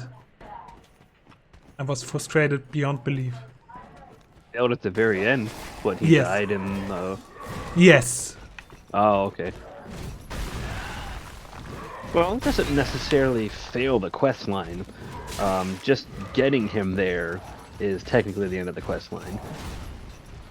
Well, sure, but it's kind of unrewarding to just see him die there. That's true. You know, you gotta talk to him after the fight. But it's kind of sad, though, if you talk to him after the fight and then you go and use the bonfire in the boss room, turn the camera around to watch him, when the area reloads after you rest at the bonfire, he'll just keel over and die.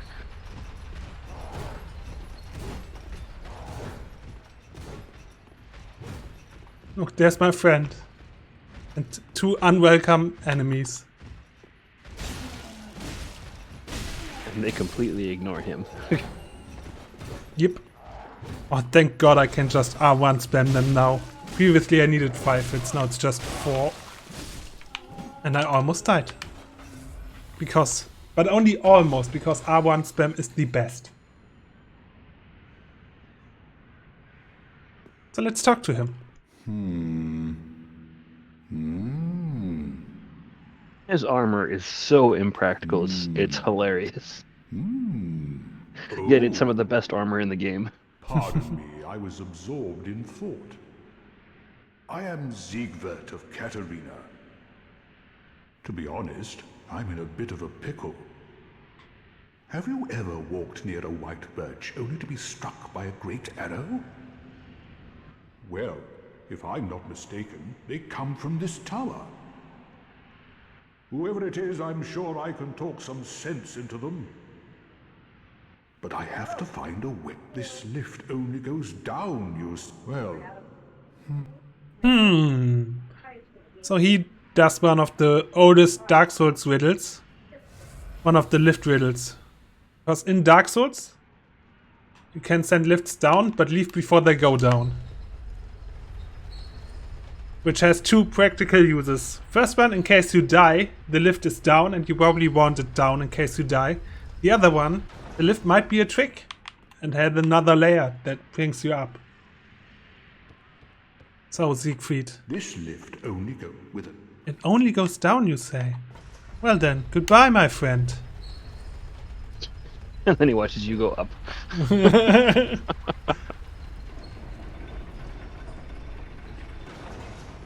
Now let's befriend the giant. That's cheeky. Hey, wanna be friends? Make peace. Thank you. So this white tree stuff was something that I could have picked at the beginning, so we would have started as friends, I guess. That doesn't always work, though. I never use it, so that's just my knowledge. So it's... How frustrating. I've also found out that if you hold on to the young white branch that he gives you for long enough, eventually he goes hollow and will go back to attacking you. Oh no.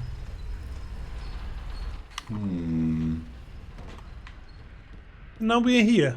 That's also another Dark Souls trick with lifts. Sometimes you can leave them in between and find a new place to be. Like this place. Ah, don't disappear like that. You had me downright worried. But thanks to you, an epiphany has struck me square in the head. No, he helps you fight the demon. I've unraveled the riddle of this No, no, no, no, no! I only wanted to kick you, I'm sorry. What did you... What? I wanted to kick him down so he joins the fight earlier. But this is what I wanted to do. And then... Okay, he's not mad at me yet. He's used to idiots. He's used to idiots. Look, he's still nice. He didn't know what hit him. Ah, don't disappoint. See? His mind is not the yellow from the egg.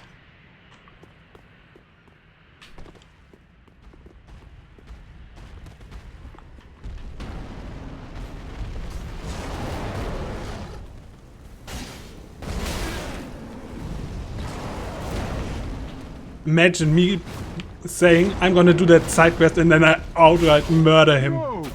You should have waited. Well, it's too late now. I, Siegward of the Knights of Katarina, fight by your side. Well, thank you for tanking him.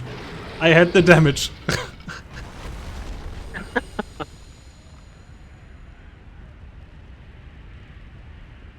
No, in DS1 you can usually hit NPCs one time also.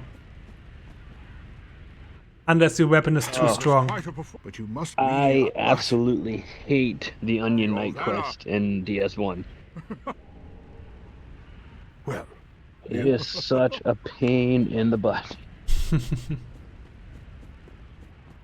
Especially when you get to the point of those creatures like Chaos Walkers or whatever they're called inside by where you fight the Bed of Chaos. There was a network error. Please try again. Looks like the stream went down.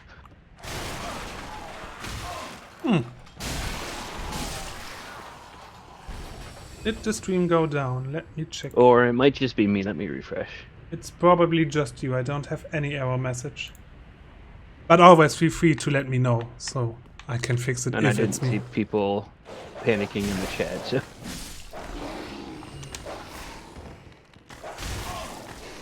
Nope, must just been me.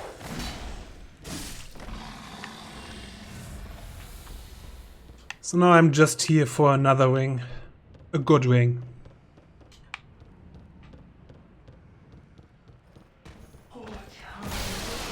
So I'm gonna ignore these ladies and hope they don't catch up with me.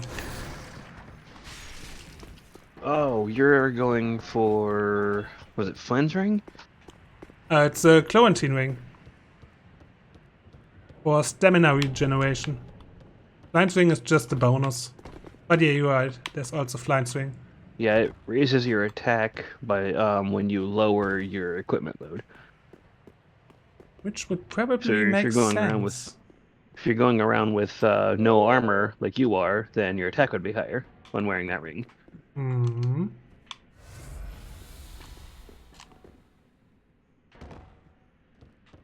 Anyhow, the reason I'm actually here is not this, but this. Anyhow, I think I can equip both wings and now I have 4 wings and I'm pretty strong. So rings usually give you a passive bonus, like this ring gives me 10% additional health. With this ring I get more souls.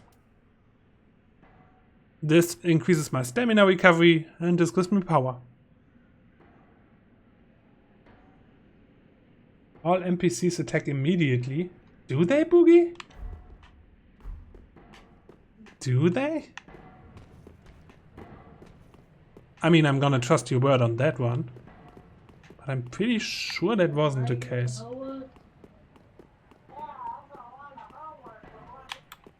But you're free to override my poor judgment. Yes, I might be wrong.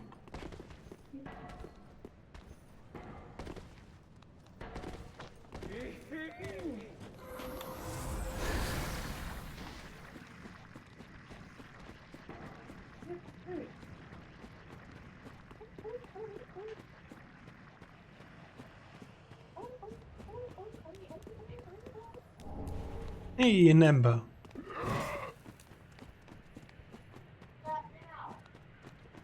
Was the elevator up or down right now, Boogie? Do you remember? You should be going down when you step on it. Nice. Because that's the direction I want to go. Thank you.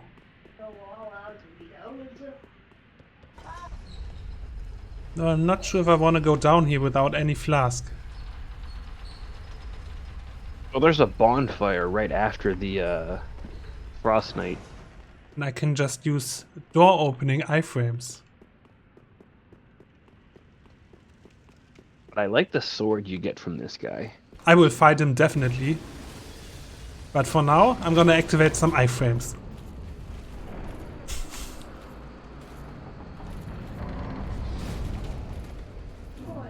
So see you in a minute.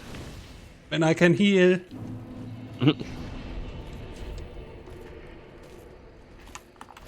I'm back. And you can very cheaply kill this guy. In any number of ways. Because he can't get through those doors.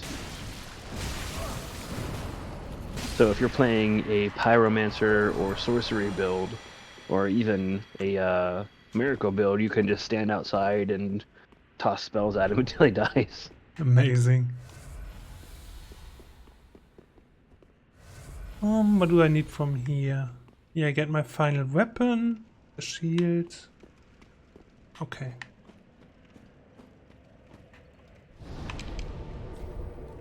Well, there's actually quite some stuff to get here, and this is a PvP area. People invade a lot over here, so... And I'm ambered, so I might get invaded soon. Well, if it's usually you get invaded by the Watchdogs of Pharaoh. Because that's their whole purpose, is to kill invaders, or to kill people who trespass in this area. But they don't come in until you actually get into the swamp. After the bonfire where you find Henri. Yeah, what Boogeyman said.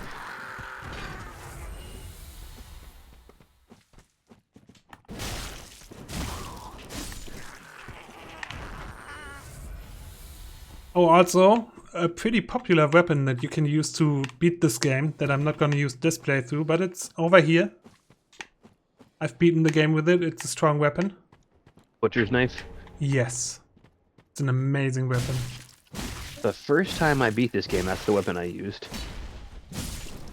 It has a fairly fast attack speed, low stat requirements, and it causes bleed buildup. And I think it has really good strength scaling. Yeah, that too. So, there we go. An A on strength.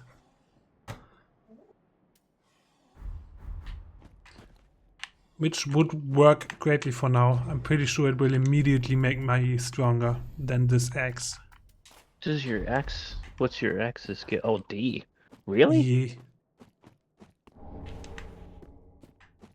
Need to get something with an S scale. I'm gonna use a sharp gem on the giant club or big club. Oh, yes, that's right. So that leads to pretty good scaling.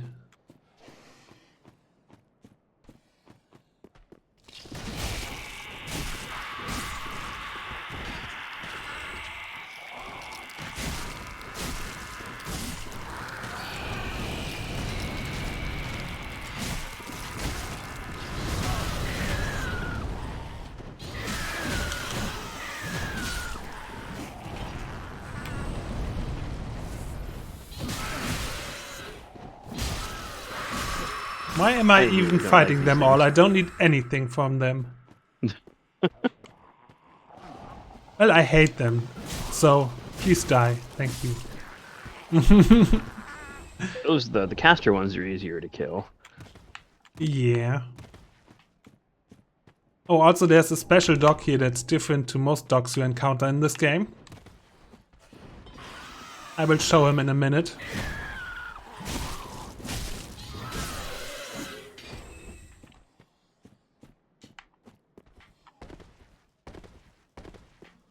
Because, and that's one thing that Boogie Boy showed me, down here is a dog that looks weird.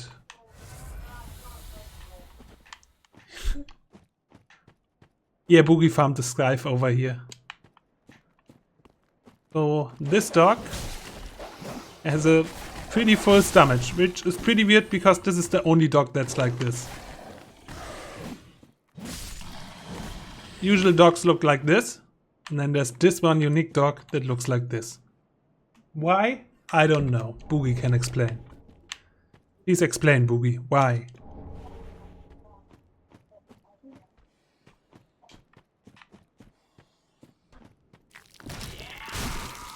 Boogie has no clue. Excellent. Maybe it's pregnant? Maybe. I've never noticed that one before.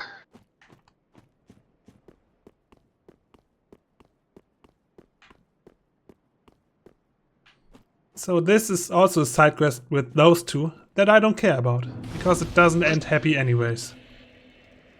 Somebody left a summon sign there. Yellow. What is the name of that covenant? Praise the sun. Wow. Yes. Followers of sunlight? Is that it? Should I summon No, them? that's not it. Do we want a friend? Unable to summon Phantom. Someone else was faster. Too bad. And we don't get a friend. And instead collect the items that we are looking for here.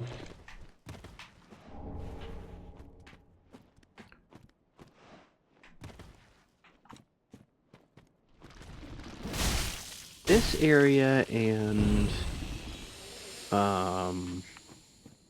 right after you fight Pontus Sullivan, in my opinion, are probably the two biggest hotspots for PvP. Yes. Also this dude really reminds me of a boss in Sekiro. Yeah, I know which one you're talking about. Though when I actively compared them, they are still quite different.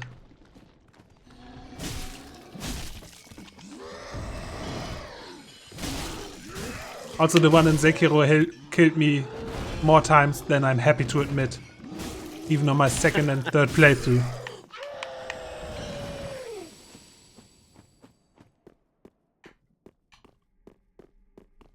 So here's a Black Knight, which I'm going to ignore. Because I don't feel brave anymore. They hit like trucks.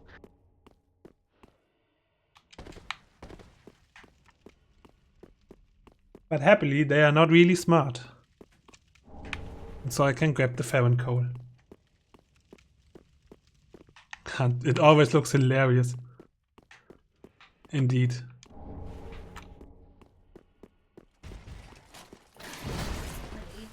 Goodbye, good sir. It was nice meeting you. Now kindly leave me alone. So which one of the drops in this field was the shield?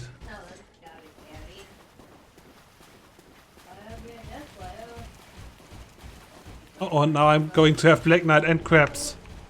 That's a horrible plan.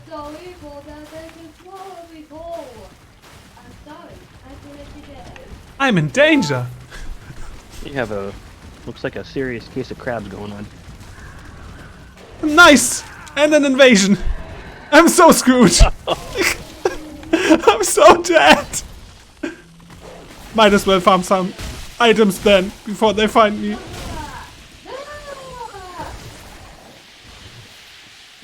Dude, that Dark Knight is still after you. He doesn't like me. I thought you ran far enough away that he wasn't gonna follow you anymore. I mean, now I don't hear him anymore.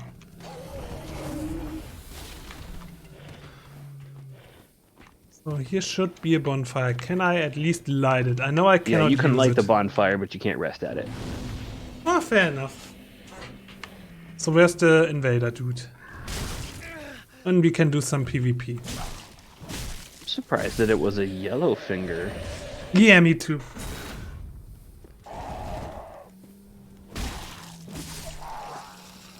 I think it's a scripted invasion? Is it the pointy head dude? Oh yeah, that's a scripted invasion. That... Is it? I'm pretty sure this is a scripted invasion. I've never had... Oh, was that Herschel? I've never had him invade here. It's always been by the one beacon in the swamp. Yep. Too many other enemies. Which is fine. If I play like that, there's not much I can do. I should have waited up there and kept control over enemies. Instead of just going in and allowing them to essentially team up.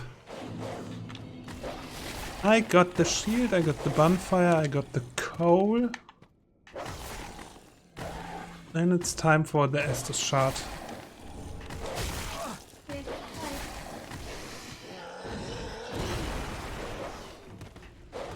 Which should be... No, that's an ember. That's the shard, nice. So May, let's possibly... So much about surviving. I wanted to survive in order to go back and spend my souls. You just gotta go collect your souls. Yeah, and maybe kill the enemies I encounter immediately. Generally is a good plan. I mean, on paper I know this game. But just on paper.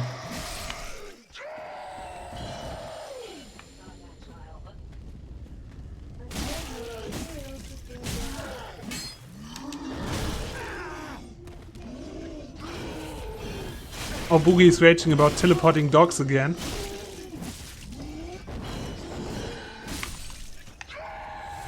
But yeah, if we ignore dogs in Dark Souls 3, the game actually teleports them, and Boogie hates it. We could talk about it all day.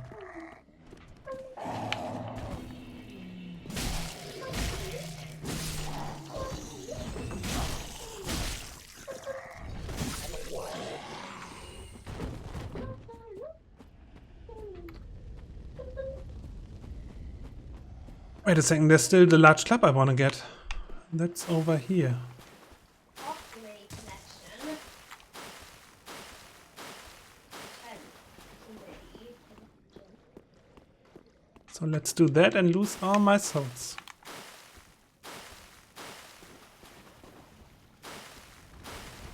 Dear crab, please don't! Thank you.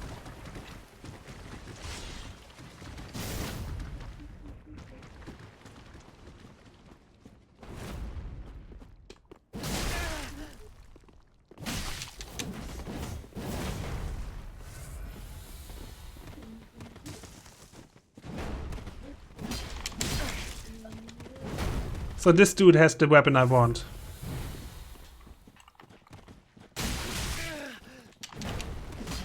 Though sadly, he has a friend.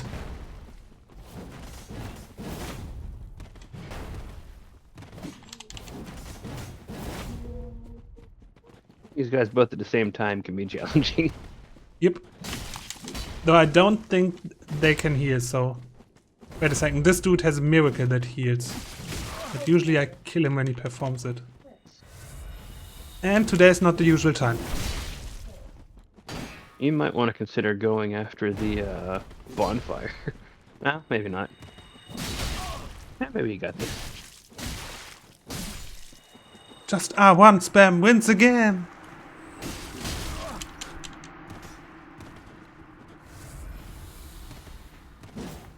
Let me pick up my weapon.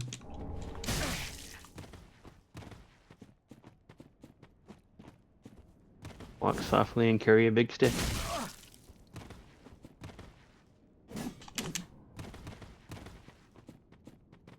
I mean, I still should go after the bonfire. I will go after the bonfire. Screw you! I already killed your friend. You get some time to grieve before I kill you.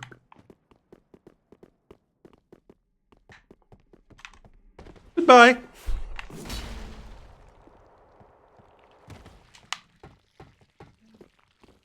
Yes, they are quite mobile for how well armored they are.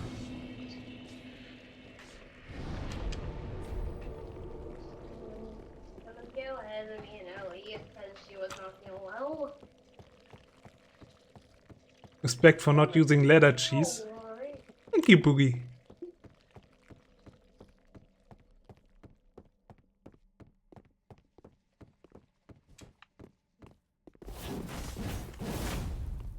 I think he remembers me. I come up and he immediately attacks.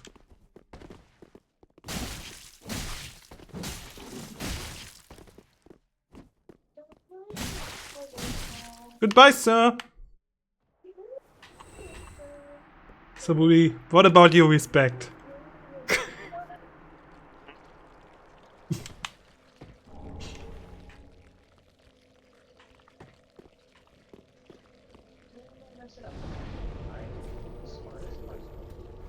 So let's travel to Fireling Shrine and see what I can do.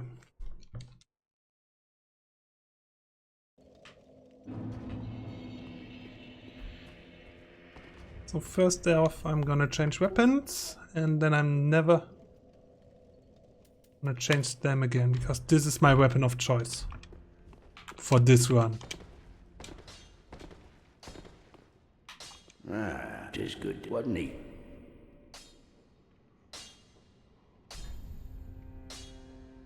And I can upgrade it exactly one time already. So this has C scaling right now, which will improve heavily over time. The biggest up for this weapon right now it's base power. Because it's a heavy weapon, it has a lot of base power.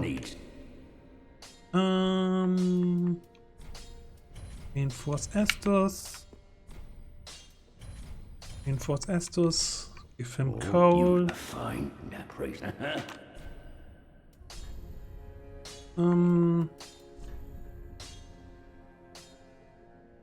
Oh no, I want a heavy gem. That's the gem I want. Why was I talking about a sharp gem? Where do I get a heavy gem though?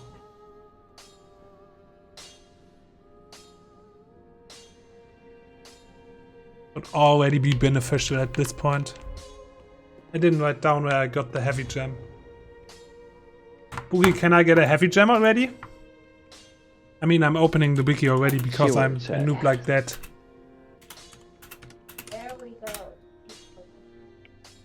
Because when I can get more powerful, I really want to do so. The heavy gem drops from normal hollows in the high wall of Lothric area. Drops on the Elder Grew in the poison swamps of Farion Keep. It's a rare drop. Oof, Drops from the poison is rare. slugs in the swamp. Crystal lizard down in the ravine near the undead settlement. Yes. Or, you can go kill Hawkwood in the shrine.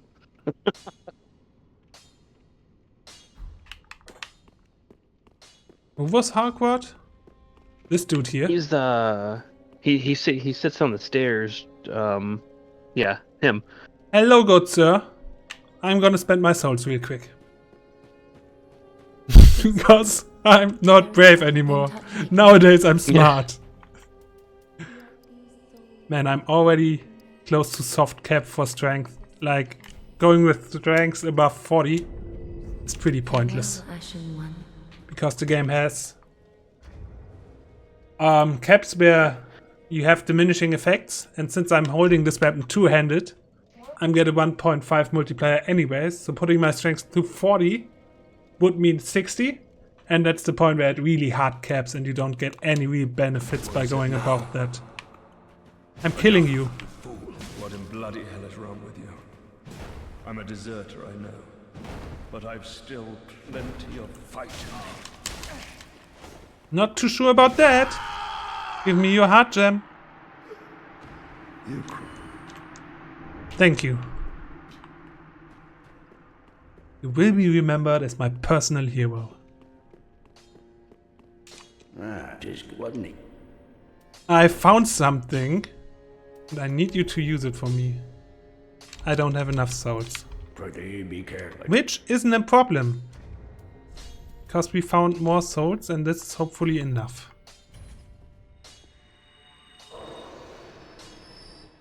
Yes. Body that no one else cares.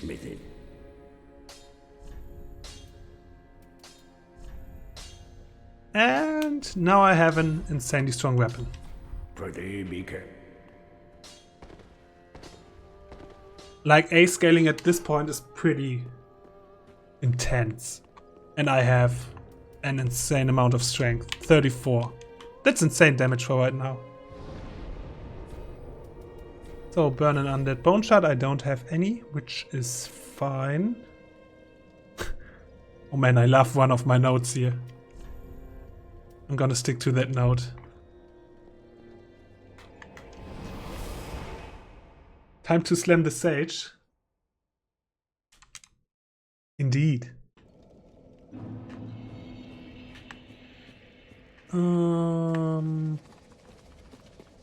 This way.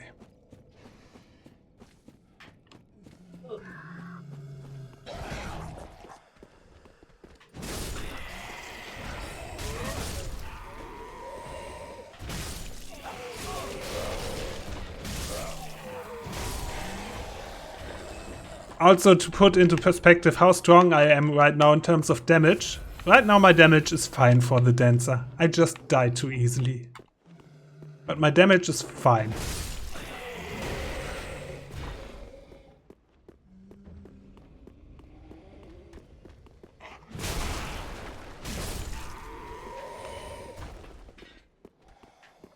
So there's one dude here. That's just a jerk and always needs to die in all my playthroughs.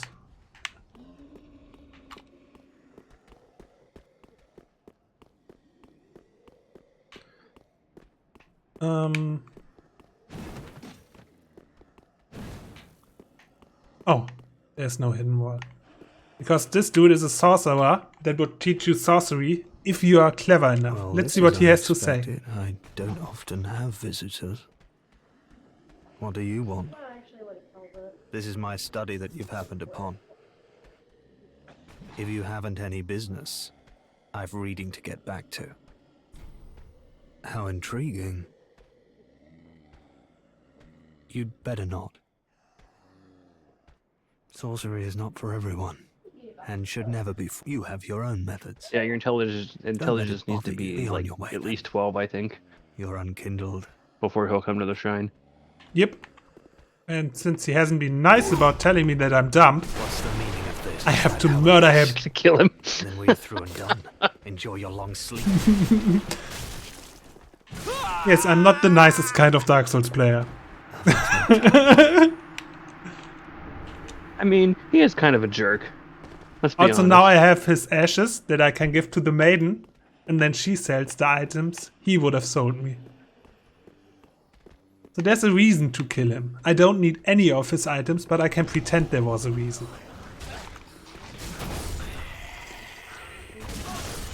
I mean, you're clearly not going for an intelligence build, so, you know, the sorceries aren't going to be of any help to you.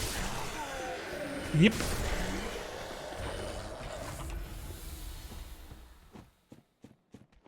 And completely annihilated his study indeed. So let's But see. I do like, if you follow his quest line to the end, I do like the spell that you get, which is effectively a Kamehameha. Nice.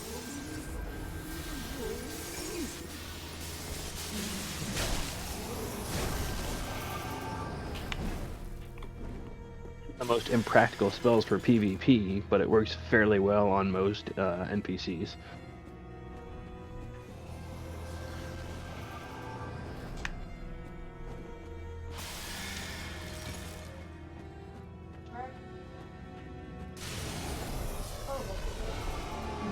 Yeah, you find it on his body in the library.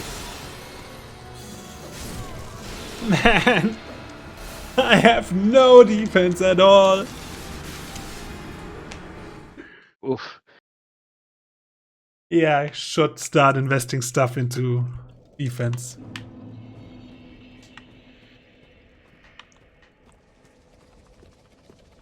But that's fine.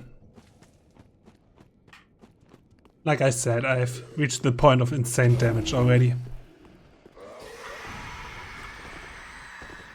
From now on, I will eventually put 4 more points into strength, and then it's just survivability.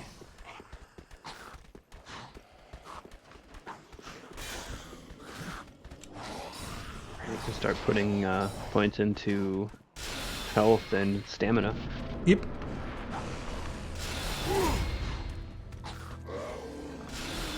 Stamina, especially with that gigantic chunk of wood you got. Because you're only getting, like, 2 swings per 3. stamina bar? 3? Okay. Yeah. But yeah, I like to have 4. Because after 4 you usually have to dodge anyways. But before that you can just slam. Also, to talk a bit about this boss, the Crystal Sage, he has a gimmick. Every time you hit him away, he starts having more clones. And while the clones do attack, they don't work with his actual health bar and are like 1 hit to leave. You can see which one is the real one by him having purple attacks. But you don't spot him immediately and you want to get rid of a clone or 2 because they all attack you.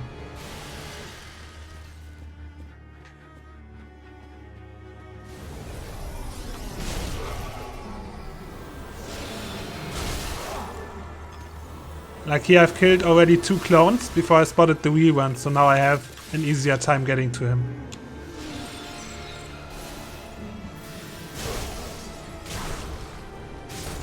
Also, I didn't run over there in order to make sure to have enough stamina for 3 attacks, and those I won. Goodbye. Hey.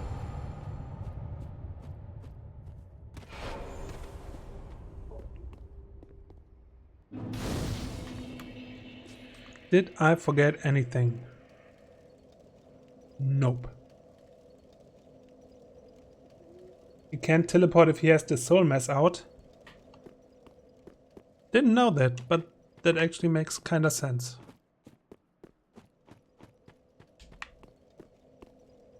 So let's go back to base and invest into survivability.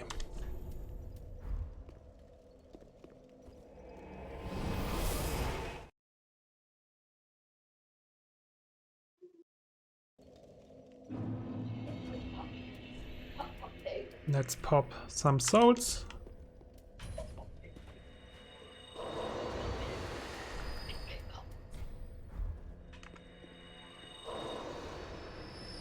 Welcome. Very well, then taken. 2 levels. But as you can see, if I level Vigor, mainly my health pool goes up, but I also get additional defense over here, so it's useful. 2 points in Vigor aren't gonna hurt, and I think Vigor soft caps at 27. I'm gonna put it to 20 for now, then invest into my stamina. Yeah, something like that.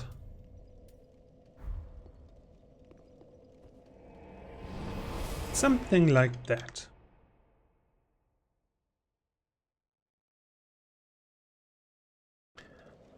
So now let's get to the Cathedral of the Deep.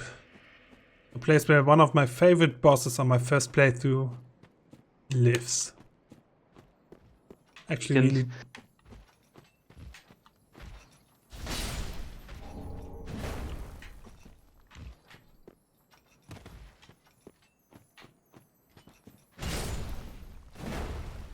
Something What? it took me probably 3 playthroughs to finally notice in fighting the deacons is the gigantic sarcophagus that they're protecting.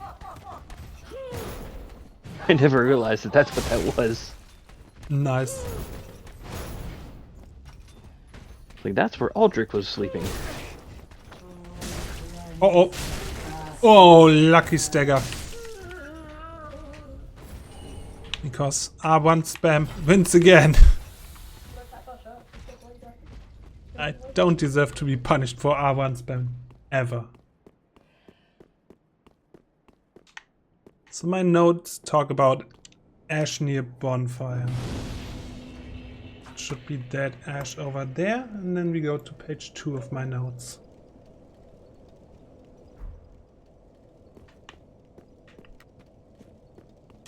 I guess I'm talking about here in my notes. Hello, good sir.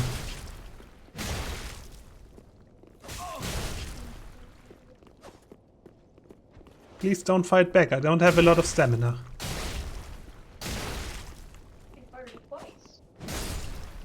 Also, I just realized I got the shield, but never equipped it. If you remember in the Farronwood area, I picked up this shield. It also increases my stamina regeneration if I wear it. And I think Paladin's Ashes... Do they give me access to small Titanite shards?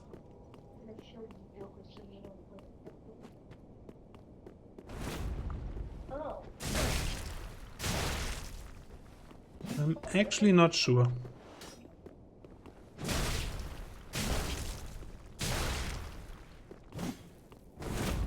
Oh yeah, buff yourself. See how that helps you.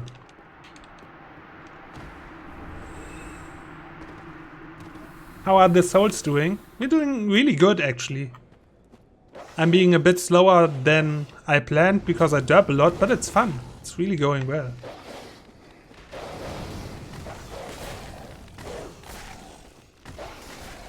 There, the dogs teleported. They teleported again. So Boogie, how does it feel to watch the dogs teleported again? Just so chat knows, Boogie didn't lie. Teleported again!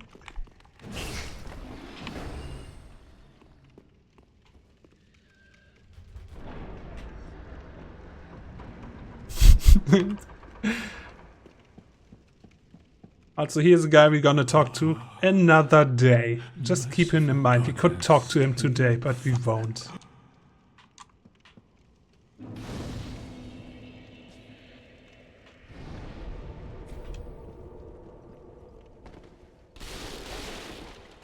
Let's pick up a meme weapon that nobody should ever use. But it's the whip, so we're gonna use it at least once.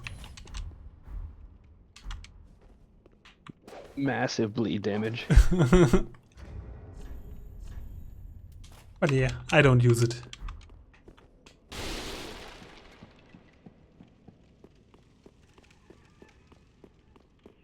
I think there's a shard over here that I wanted.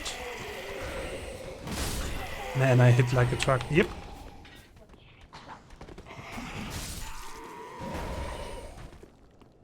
This isn't triggered yet, right? No, it's not. No, not until you beat the deacons, I think. Okay. Let's go home and see if the ashes I picked up allow me to buy shards, Titanite shards, because then my weapon is gonna be even stronger.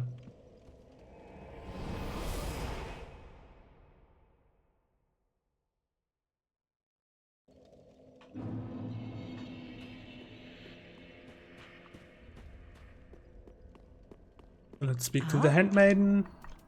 Give her all the ashes I found. Gracious and awfully warm.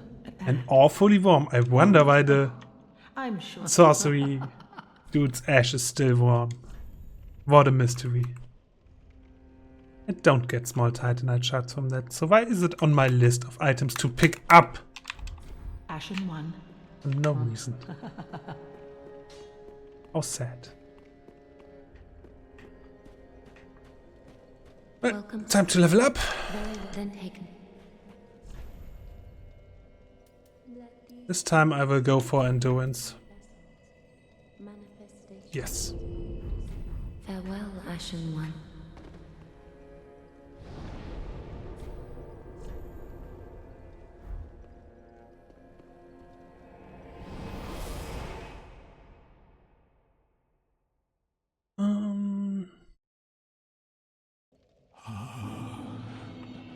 Merciful God. Yeah, I'll talk to you another day. Please don't be mad that I'm ignoring you. Slave Knight Gale's story is a sad one. It is, but we will get to that. But I'm doing it towards the end. Let's ignore this graveyard because it's disgusting. And there's no item of value for this playthrough over here, so we just ignore everything. Though this is beautiful. Just seeing the sun. It's nice. And you see that.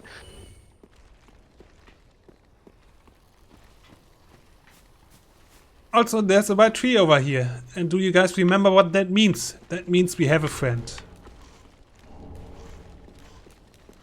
That will hopefully realize that we are friends and start acting soon. Thank you for remembering that we are friends.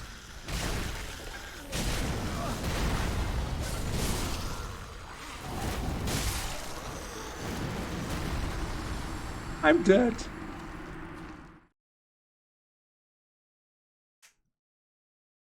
You were infected with the red maggots. That's a good call. Because I actually bought the torch this time.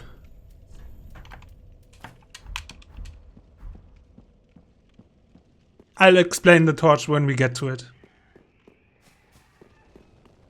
So I don't need it to light anything.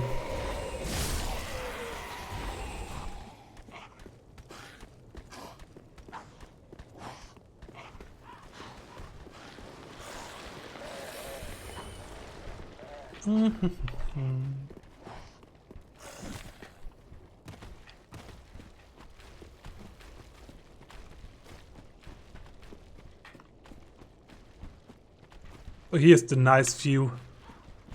This could pretty much be the intro of The Walking Dead.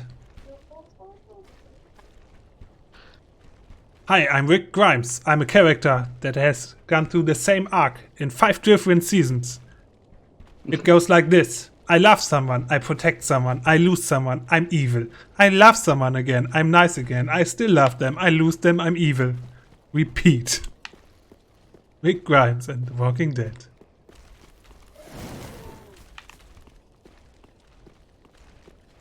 Speaking of which, I'm so looking forward to the next season because it's the final one. And they know it before they wrote the script, so I'm really looking forward to it. It could be a good one again. I watched the first season of that and lost interest pretty fast. Fair enough, if you didn't like the first season, then let's put it this way, it didn't get better. Like, I know my mom really likes it, but I just couldn't get into it.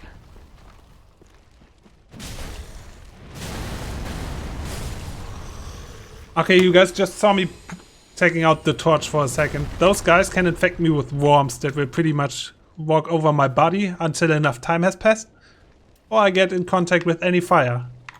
And the torch, putting it into my hand, is enough to get rid of the worms. And the worms cause bleeding damage, like a lot of it. Yeah, they cause bleed buildup, and they last for a long time. So that's So if you don't have a 300 torch souls and well you don't have spent. red moss, if you don't have a torch and you don't have any red moss, you're going to be taking some damage.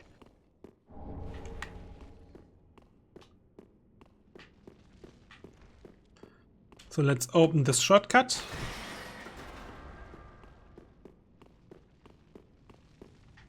And that should be... on that bone shard. Okay. Good, good, good, good.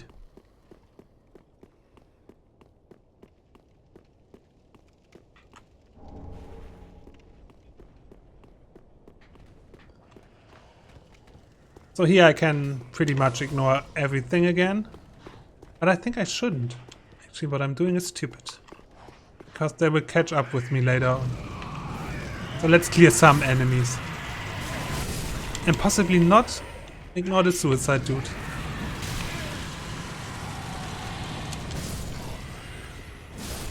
Always found those guys amusing. I'm gonna light Indeed. myself on fire and then explode.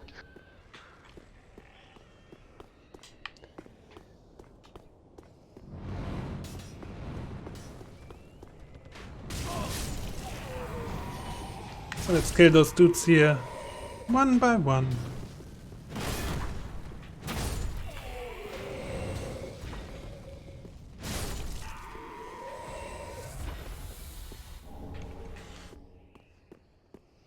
And now let's roll for a Dark Souls trap, shall we?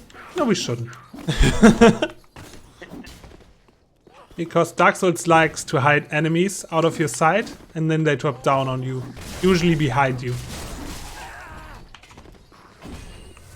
So in this case, one would have come out of that room, one would have dropped down below me, and the third one, I actually don't know where he would come from. But if you're unaware, they all surprise you and you're pretty much dead. Brawls are fast and they can hit you like 3 or 4 times before you can get away. Also, I'm just gonna ember myself because I'm low on health and don't have many flasks.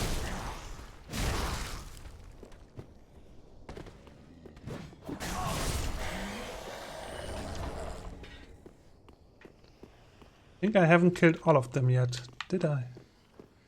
More. Yep!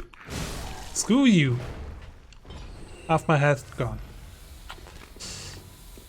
Unfortunate.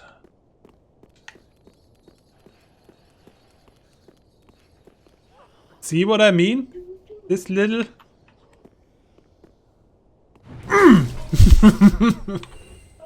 Not today! That's what we call overkill, ladies and gentlemen. Maybe, but it was really satisfying.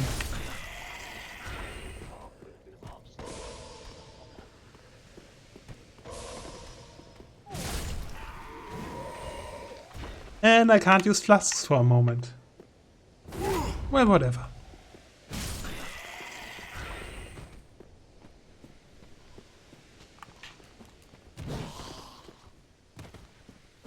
Dear lady, can I please convince you to join me over here, where your friend cannot see you, and isn't aggroed once they walk down? Thank you. Oh, you don't want to fight 2 at the same time? No. Where's your sense of adventure? I can't say that without laughing.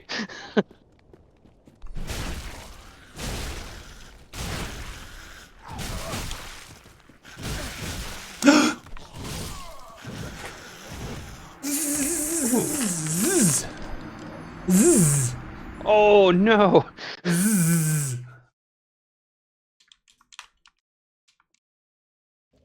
I thought that 3rd hit killed her. Yeah, I was expecting her to die. And from there I panicked. That's unfortunate. Like... But hey, now we see the other path. Now we see the shortcut I opened earlier. That's why I came back here, to show you the shortcut. Because Dark Souls is really rewarding to those players that explore, because it either gives you a bonfire or a shortcut, and then you can die without worrying too much. So earlier I put this ladder down, so now I can get up here. Which saves us the graveyard.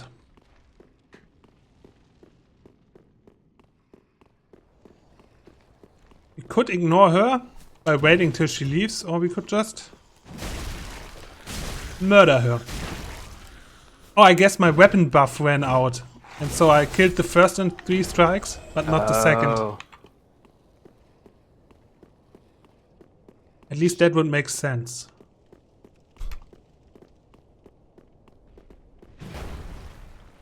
Also, doesn't this dude look dead? Nope, alive. He would have attacked me.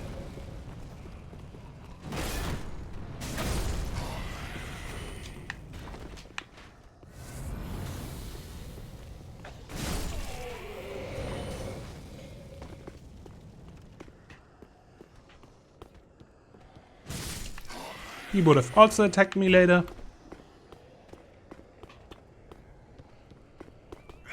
No, you don't explode today. Congratulations, you're allowed to die a normal way.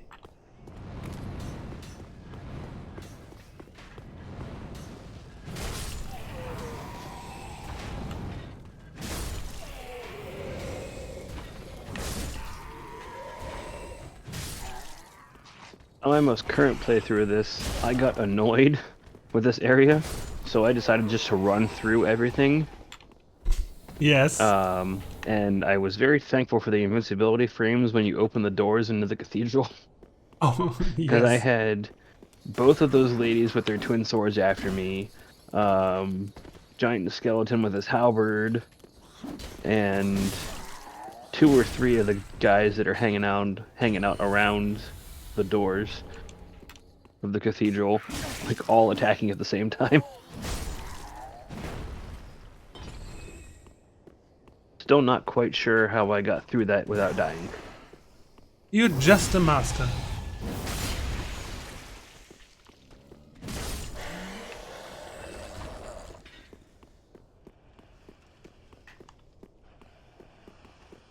My biggest mistake when playing this game is sometimes I try to play it like Bloodborne, and that doesn't work. What would be the biggest difference in Bloodborne? Well, in Bloodborne, when you take damage, you have what's called Rally. There's a short period of time where if you attack enemies after you've taken damage, you can regain that health back. Dark Souls doesn't have that. So, you take damage, you've taken damage. The only way to get it is to use healing items. Mm-hmm. And also, Bloodborne's combat is based all around speed. Speed and dodging. Where this game, I mean, dodging is a big part of it, but it's not as... not as agile as Bloodborne, I guess is the best way to describe it. Like, even if you're playing a dex build, it's still not the same.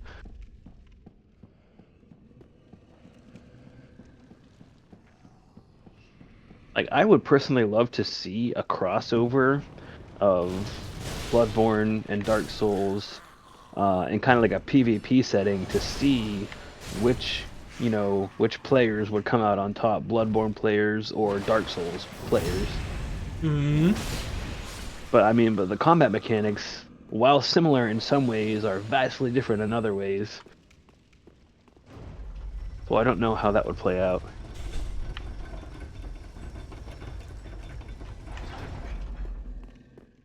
Time to open a shortcut.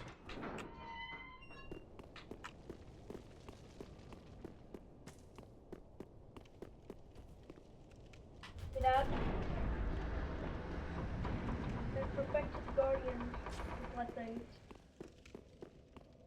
Not fucking you, Abby. Boogeyman gives the answer.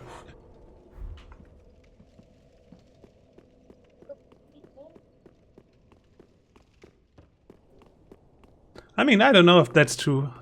I haven't played Bloodborne.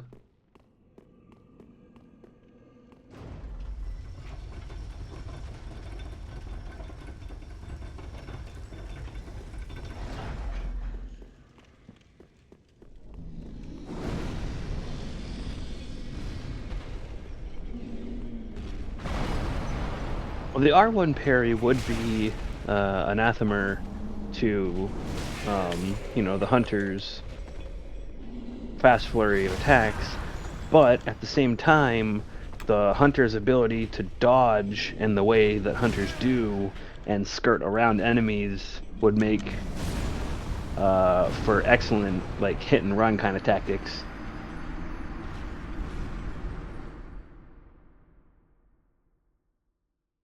This death is fine. I wanted to pick up a ring, I got it, and it's an easy way back. Mother. So, this ring is not needed anymore. Now I get an attack boost when my HP is full.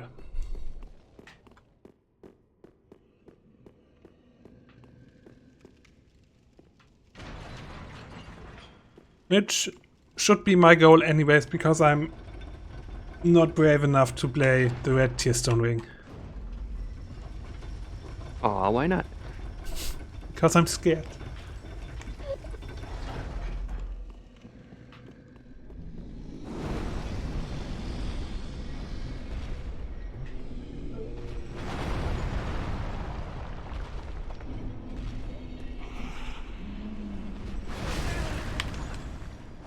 Why? Please don't! Man! This is sad! So close, yet so far. Yes. Merciful goddess. Boogie, in case I die a bit more. Or you, Andy. Does Gale respawn if I kill him? Because I don't like him talking to me whenever I respawn. Call from Beyond. I don't think. Well, it would depend on the build of the Dark Soul character, because if the Dark Soul character has high arcane defense, then a Call from Beyond probably wouldn't kill them. But it will be very hard for a Dark Soul character to dodge a Call from Beyond. Whereas it would be fairly easy for a Bloodborne character to dodge many of the spells and attacks from Dark Souls. Well, there you go, you got through without getting hit at all. Yep. Also, I'm ignoring pretty much everything down here because there's nothing important. There's some cool stuff to be seen. But I'm trying to stick to 3 streams. And I want to beat all bosses, so bosses take priority over areas. So now I'm just running towards the next boss.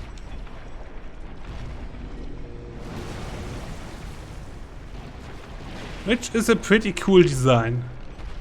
It's fun to beat the first few times. You have a very good weapon to fight the deacons with, too. Yes. Because especially the roll R1 is amazing. Just roll in. I hit everyone. Yeah. Roll in and everyone. And it's high damage, you have high strength, so yep. I don't think you'll be able to one-shot them, but 2 or 3 hits and you're gonna take out a lot at once.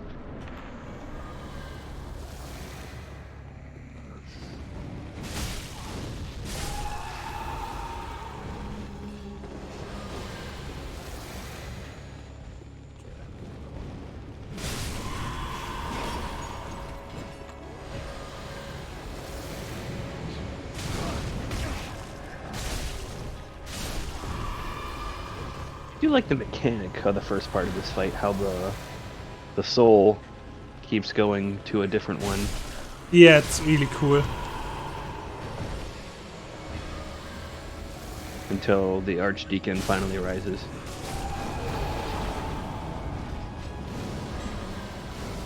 And I found out the hard way what happens if you don't kill the Archdeacon quickly enough. What does happen? If he spawns enough of the regular deacons, then they will pool their power together and cast like a big storm cloud looking thing that causes rapid curse buildup. Oh, so something like they are doing right now. Yeah. Well, not allowed. Please stop that. I've played Dark Souls 1. I have PTSD when I hear curse.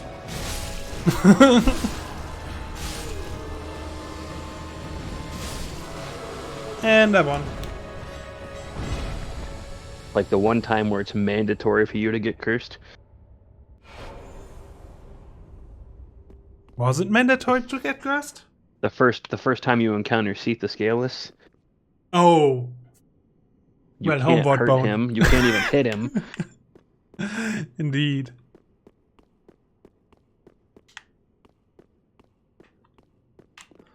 So, this is the Caucasus you talked about, right? Yeah. Never really looked at it too much. Yeah, that's where Aldrich was. That's his tomb, for lack of a better term.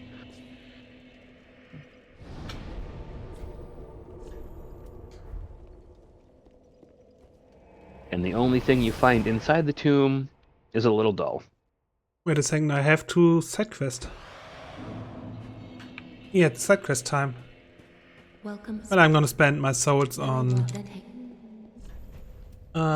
endurance, and then we're gonna side quest. Farewell, Ashen One. You need to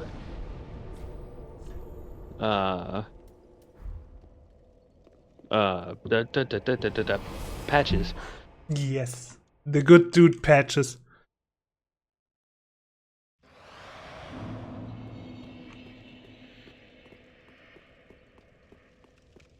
So in Dark Souls, let's talk a bit about Patches, because Patches is amazing. In Dark Souls, during the Brokers, where you die and die again, and are reborn, quotation marks reborn, you lose sanity and eventually go hollow. That's the state where you are inhuman and you're like nothing more than an animal following an instinct. You lost yourself and you're hollow. And Patches is one of the few characters that never goes hollow throughout the series. How does he do that? He's just a jerk and enjoys it. It's amazing. Well, there's some speculation that Patches might actually be a god.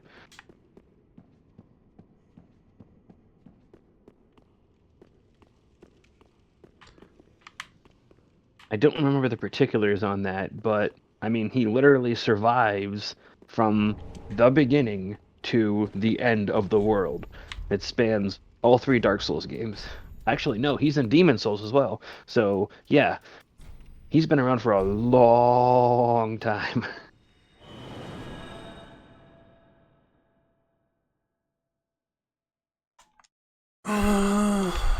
Guess I had to check the well first. Is there an item? Oh.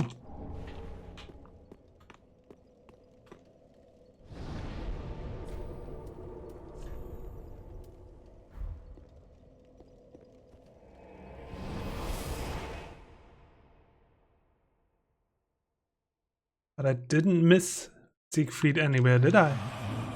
No, he should be here. Patches might not show up now in the cathedral because you killed the deacons. So the only way to get him to come around now is to buy the tower key. Did I And mess it up? Siegfried won't be down there until you talk to Patches, I'm pretty sure. Or maybe he doesn't go down there until you fight Sullivan. I mean, he should be down there, according to my memory. Boogie Boy, what happened to Siegfried? What did I do?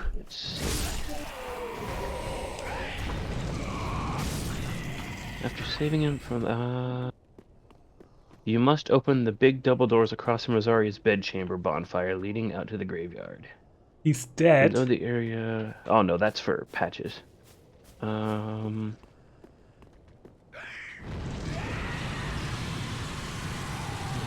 Okay, yeah, you must open the big double doors across from Rosaria's bedchamber, and obtain his armor from Unbreakable Patches.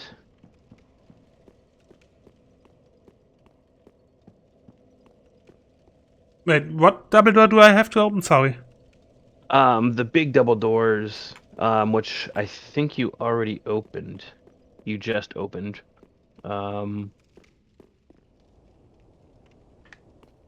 I may have never opened the big double doors up there. Teleport back to the Deacon's area.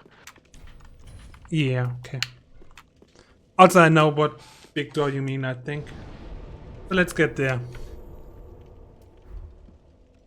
So let's get this fixed.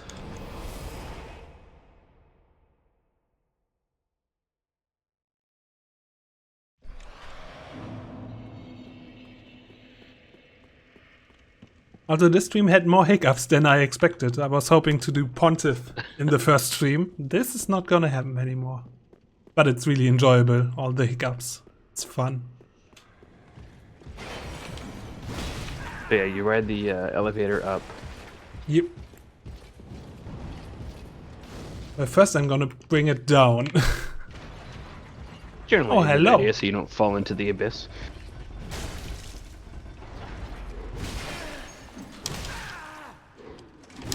Dude, can you please decide if your Aqua resets or not? You walking backwards just to attack again was pretty weird. Hey, Kenza. Nice to have you here. Well, at least the lift is down. So, progress, I guess.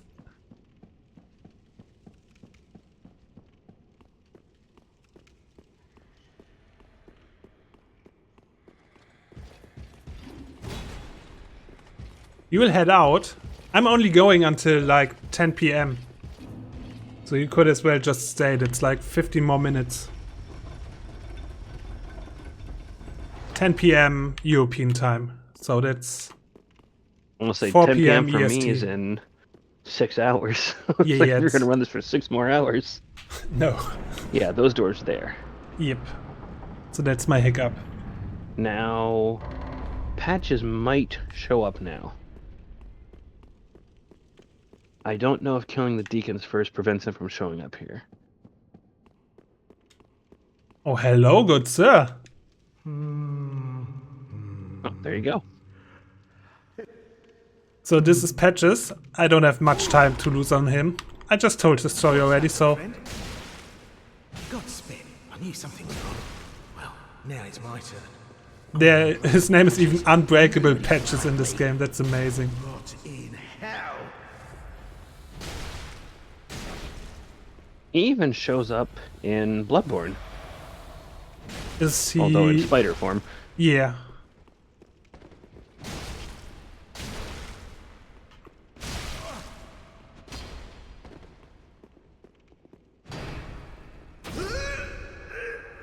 Right.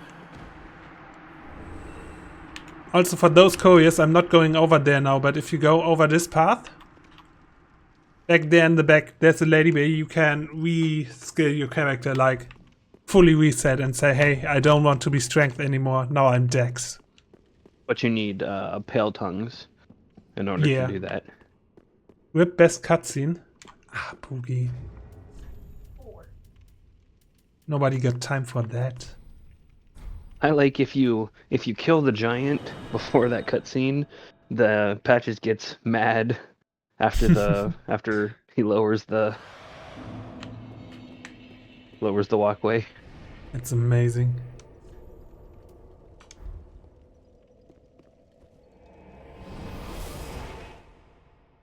Let the sun shine upon this lord.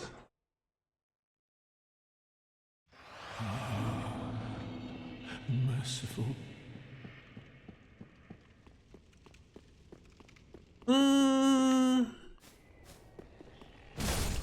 And our friend. Ah, he's over here. Because Patches tricked him. And he got his armor. And Siegmeyer is not leaving until they got their armor back. And now we will meet again one day. Where do I want to go from here? Right. Farron Woods. The next time you see him is when he makes more soup.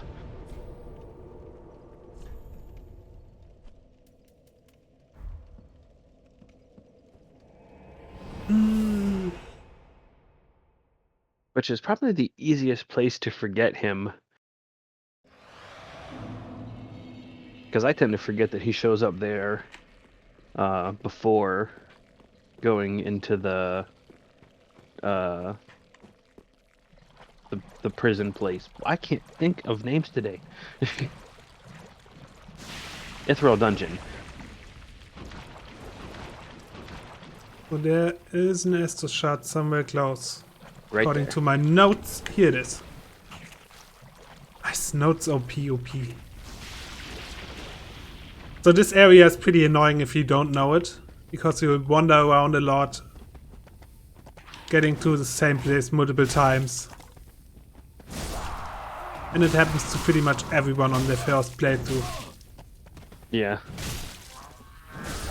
Plus you deal with, you know, the constant poison build-up anytime you're in the swamp. Yep.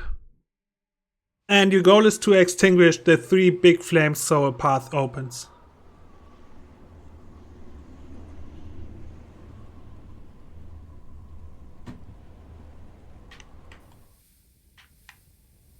We're gonna do just that.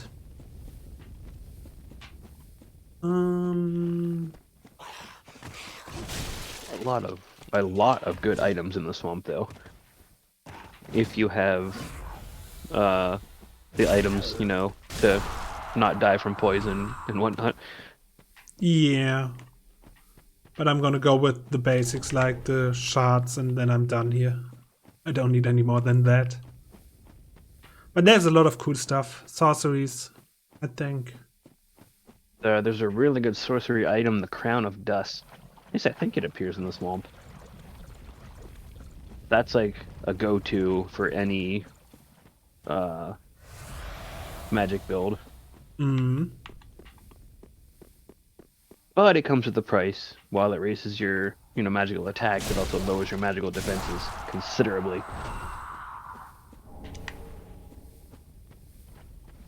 That's the second flame over here. My current playthrough is a pyromancer, and I'm wearing the Crown of Dusk, and I was looking at my absorption ratings for the various things, and it was like negative 80, Oh my 80 gosh. something before I changed my armor, and now it's less than 1, but it's in the positive at least. Nice. So I still take decent amount of damage from magic, but not nearly as much as I would have.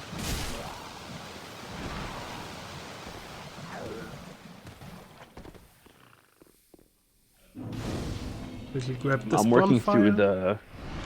through the Ring City DLC, so I just picked up the Desert Pyromancer garb, and that's going to be my go-to outfit for the rest of the run. Nice. Because it just seems fitting. If you're going to be a pyromancer, wear the correct gear. Even if it doesn't give you anything for defense. I'm that bone shard, so I can make my flasks better again. Nice. Let's quickly find the third flame that I want to extinguish. It's somewhere this direction, I think. Yes, it is.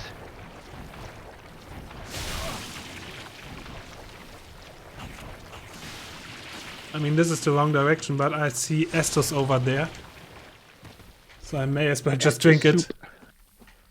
Let's have a soup. I wonder who made it, though. Sunlight Talisman. So it's Solaris Kappa. Oh. Yeah? No, I don't think Like, it no, actually he's is. dead. Yeah. Solaris is dead. I mean, there's always fan fiction.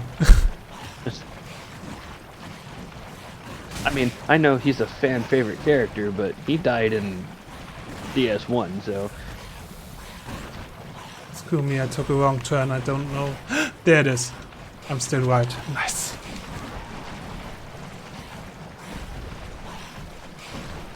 So there's the giant worm in the catacombs. I was about to save that story for when we get there, Boogie. So screw you.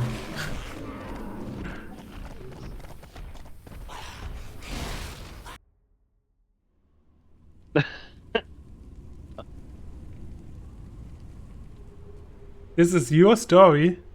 Is it though? Is it?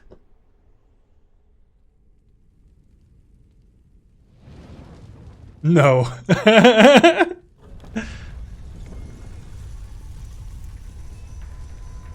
But you told me, so it's yours. Fair enough. So that's the path that opens. The cutscene doesn't have any. But I'm in big trouble. Holy guacamole. Did you manage to get out of that? Goodbye. I'm leaving.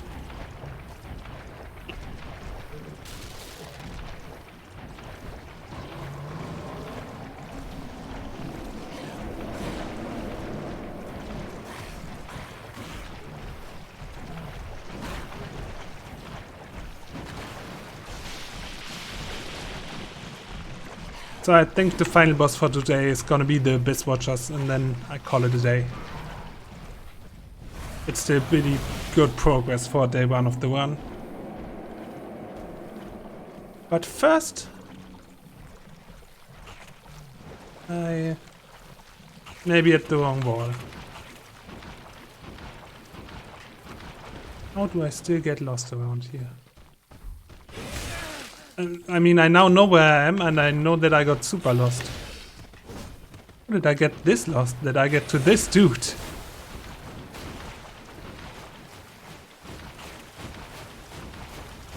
This should be the second flame I extinguished. So this will lead to a bonfire.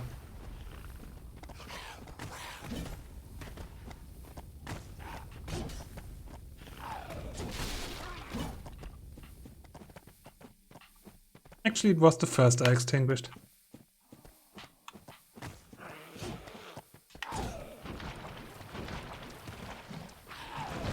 So this one now leads to a bonfire.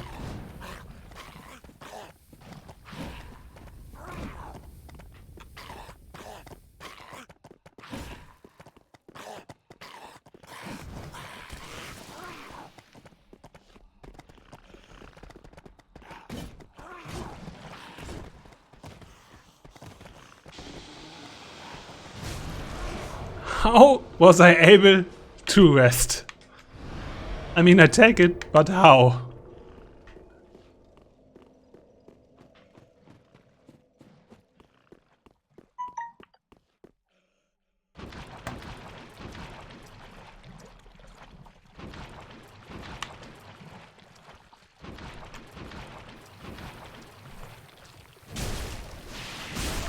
Now let's do some final preparations before we get to the Abyss Watchers. That's a fun boss fight. Yeah, it's really cool.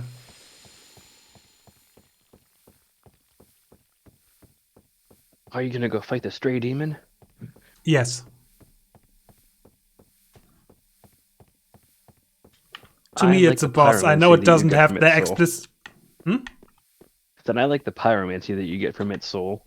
The ability to spit out a large rock. Well, I think I'm going with its ring.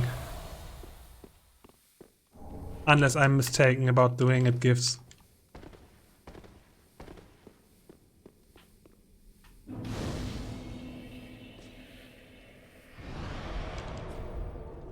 You could become a watchdog of Faerun. Nice. By talking to the dead wolf. Yeah, it's dead.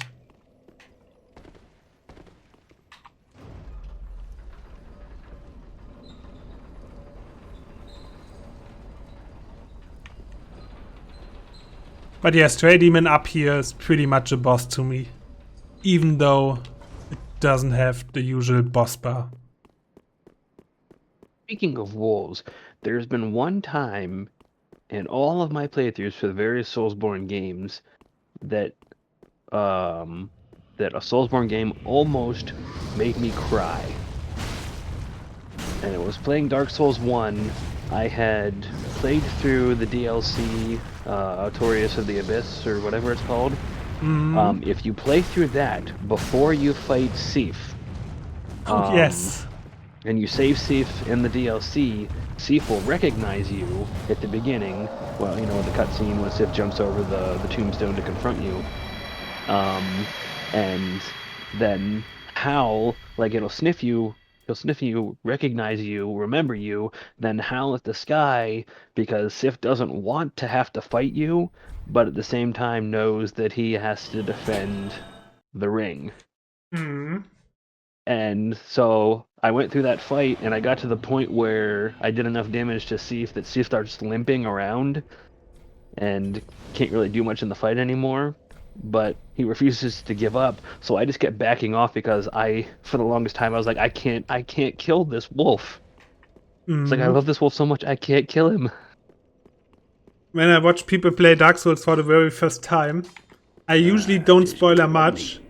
But when it gets to the fight against Sif, I always go like, this is the point where you sadly have to rage quit. I'm sorry, you cannot beat the game anymore. Please rage quit. Yeah.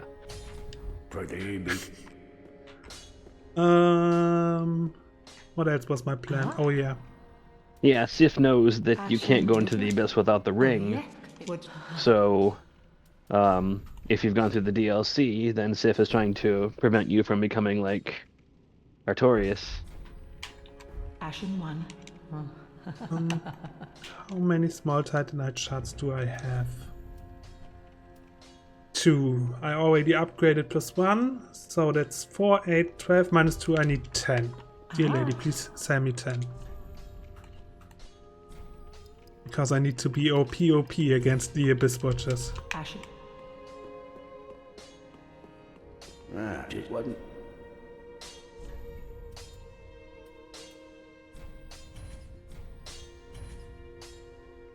Nice. That's a nice damage boost. I think the worst thing about the fight with Sif is, you know, when the fight's almost over and Sif is just limping around, barely able to even attack. That's the worst part of the fight. If that didn't happen, then the fight wouldn't have as much feeling to it. But like after the cutscene, you know, where he recognizes you and then he gets to that point, it's just like I can't do this. It's like I can't finish the game. I don't want to kill you. Something that's weird about this fight is that a lot of people go there if they did the DLC first and wear Artorias armor, and it's just like, no, Sif remembers you. You are not Artorias. He remembers you. Please don't wear the armor. Wear it anywhere else. Sif explicitly remembers you. I don't need anything from here, do I? And Sif is so small when you rescue him from the from the shield. So I didn't get Harbel Swing. Well, whatever. I can grab it offline. Oh no, I just want to be the dude that kills the Abyss Watch. Hello, good sir. Nice that you chased me around. Now you're dead. I hope that was worth it.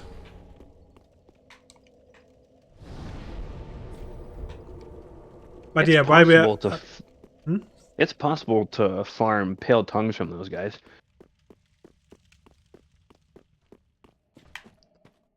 Actually, those guys, I want to show what they do, because they don't belong here, but they are hunting. And so let's watch these two and hope they don't see me. Let's go, you guys. This party is actually pretty cool. Oh, one saw you. Yep, let's reset. You're too slow, old man.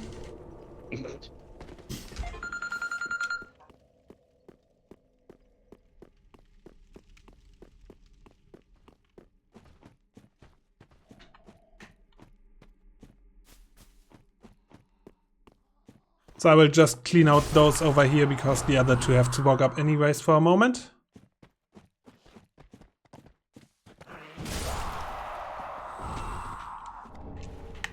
So where are they? Ah, there. And he's charging. And he fights them. They are enemies. And it's pretty cool. So where's the second dude? He's just late. That's amazing. The first dude died. You let your friend die. And for that you shall die too. Because I'm brave. And I attack from behind while you are fighting other people. That's how brave I am these days.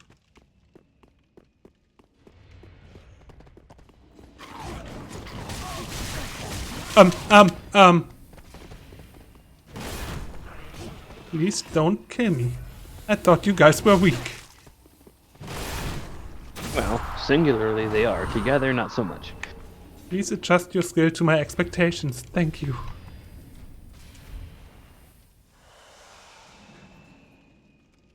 You had to use Taunt Whip on him. I'm sorry to hear that, Boogie. But yeah, your challenge runs were crazy. Anyhow, with this boss, just listen to the soundtrack right now that you can hear outside. It's amazing. Someone is fighting in there. So let's check. Sadly at this part the game fails, because now you can see inside. Nothing happens. The sound is so good. The sound design is so well made. And then you see this. Well, let's go in. And you'll see what's making the sound. Finally.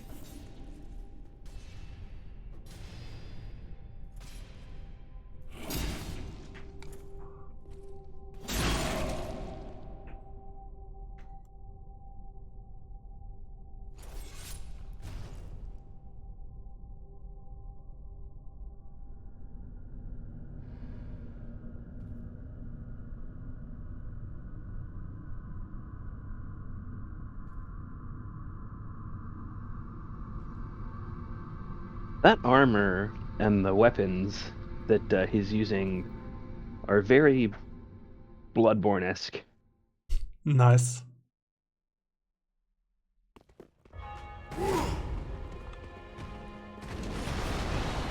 So these are the Abyss Watchers.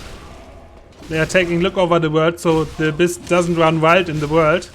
However, some of them are just consumed by the Abyss. That you're doing. Yeah, and the damage they are doing. Also. The ups and downs of going pure strength like an idiot. My damage was insane. But theirs too. I guess I could. The fun part about that fight is they will attack each other. As well as you. I mean, I guess I could change pants and gloves to get some more defense. I hate those pants. I won't wear those pants. Can I wear those? Yeah. Those pants are okay. The roll is okay, let's go.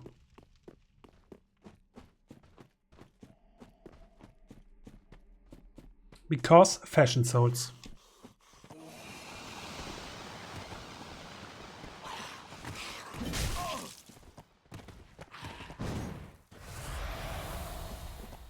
But yeah, the Abyss Watchers are there to fight back the Abyss, and eventually they fall to it.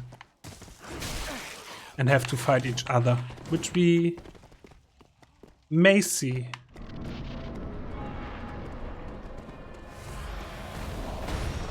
You would think by now that that people in this world would realize you can't fight the Abyss. It never ends well. So the first one that spawns is a normal Abyss Watcher that also attacks me. Let's wait for the second to spawn.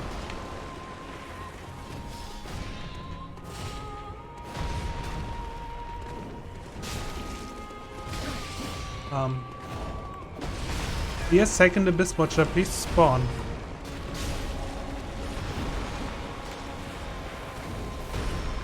Ah, there he is. He has glowing red eyes, so he's consumed by the Abyss. What does that mean? He attacks the other Abyss Watchers. And also me.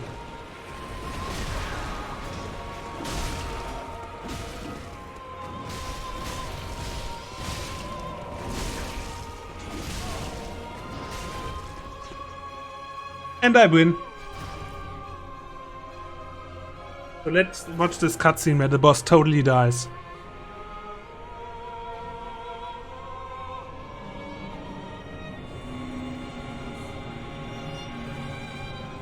This part's pretty cool.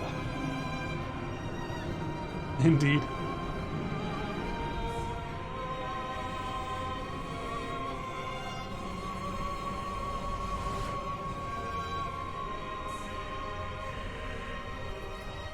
The souls of all of the Abyss Watchers combined into one.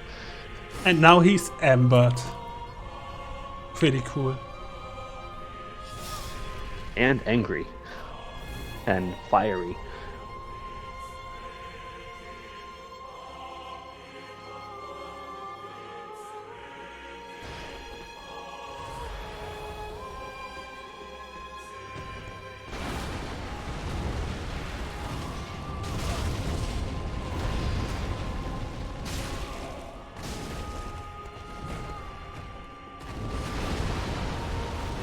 Uh-oh.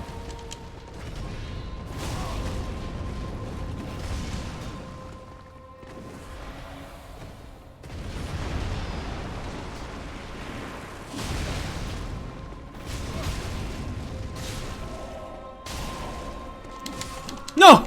No! R1 didn't win again.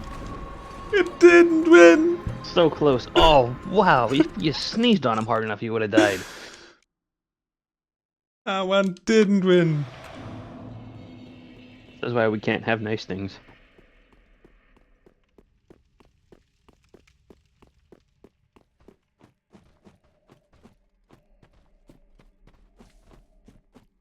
I mean, this should be the kill. Because this time I won't wait for the second Abyss Watcher to spawn. And just end the first phase quicker and maybe have more healing left.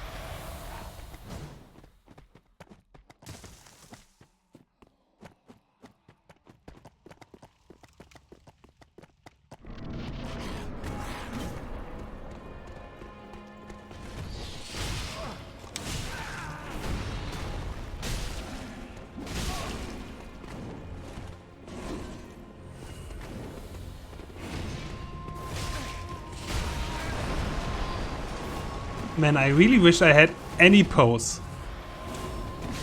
Because being knocked back by anything is getting quite annoying. Well, I mean, you kind of need armor for that. I mean, I guess.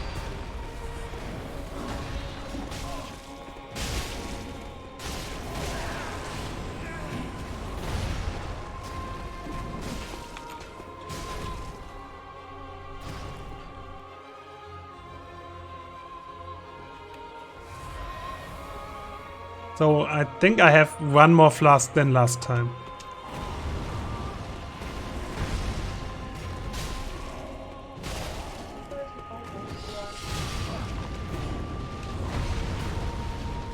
I backstabbed!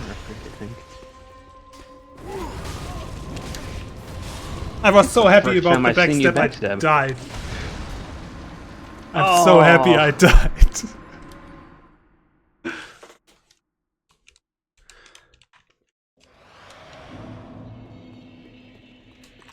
Also, there's something I need to change in my... this spot should be an Ember. Because when you fight bosses in Dark Souls 3, you pretty much, once your attempt is good, you want to use an Ember to heal. Because you get the bonus health and the full heal. So, yeah, having Ember on your quick items is actually a must-have.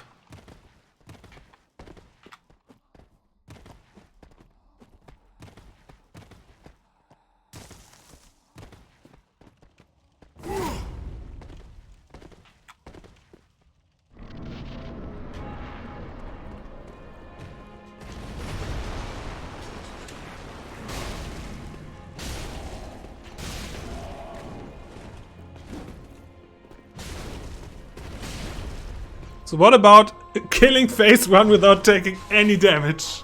Nice. Let's rebuff.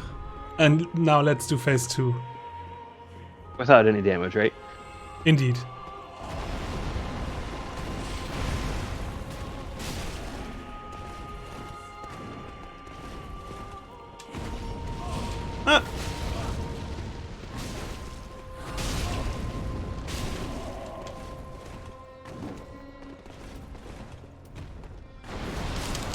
Why is the Ember animation so long? Wow. That was way longer than I remembered. So I guess I shouldn't Ember. Because a potion would have healed me. A normal flask would have been it.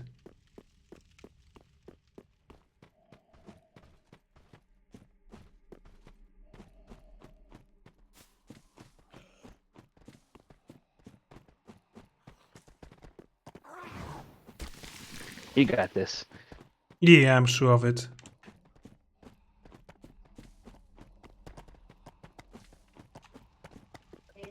So let's buff so I can 5-hit him again.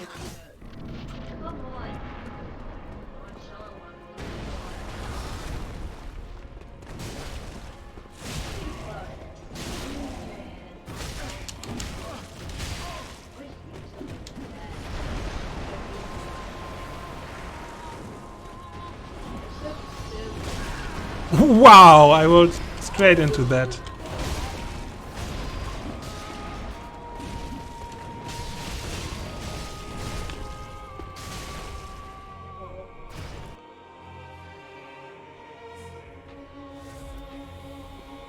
Well, let's Ember here.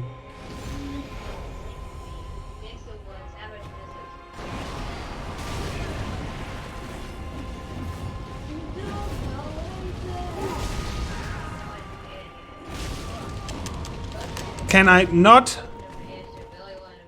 be dumb?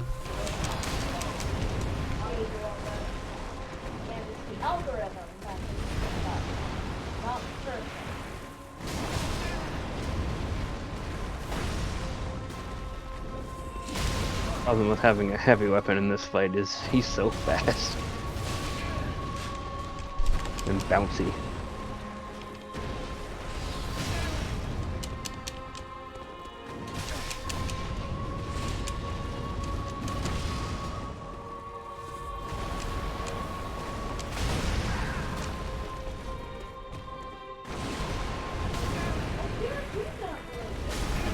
I'm starting to feel really bad and starting to get mad.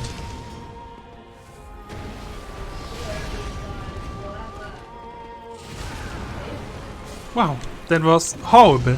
Straight up horrible.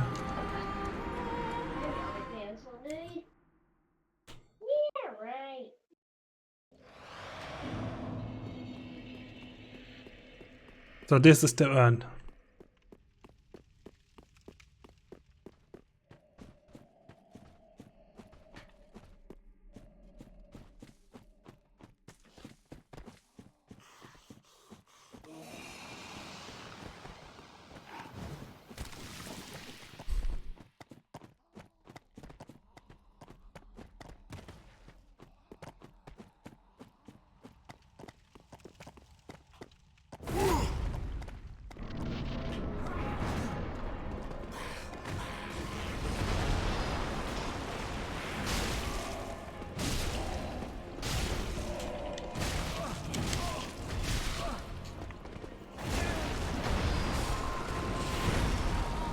This is the urn where I don't even manage phase 1 anymore. I'm just spamming R1, relying on my damage. I'm not really thinking anymore.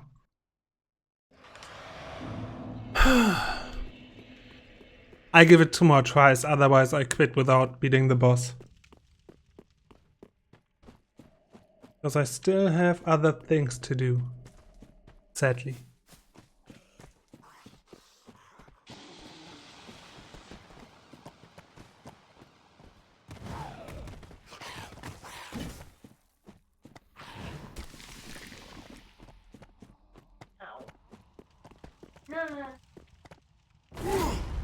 I did.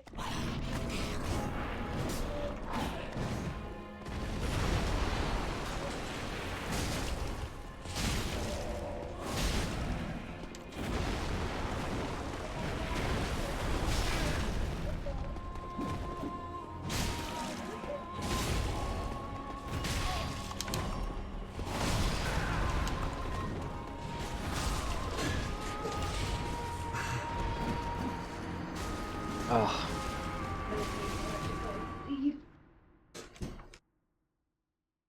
Last try.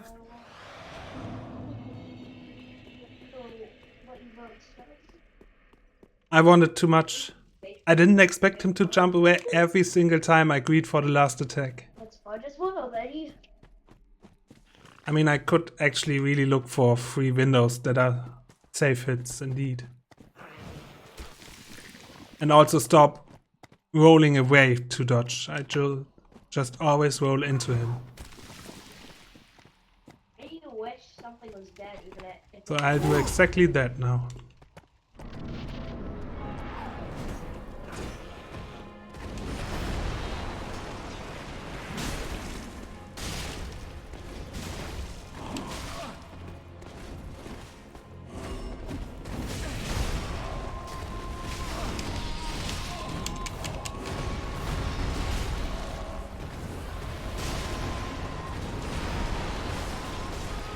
I jumped over it.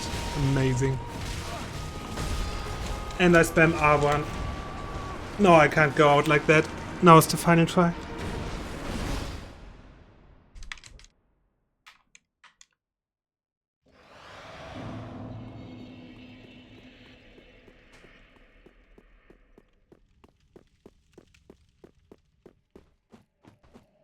stay home. I got this, thank you, Boogie.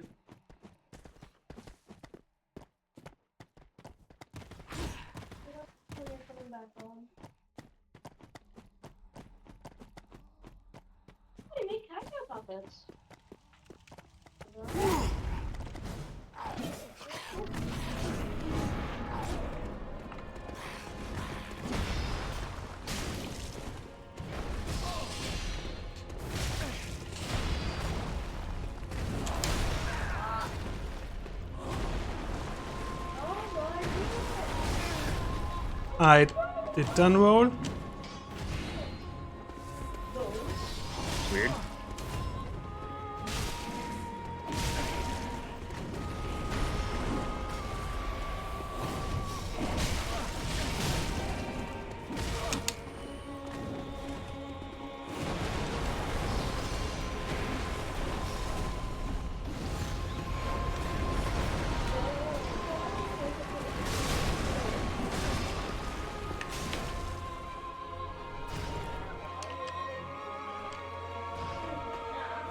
Phase 2.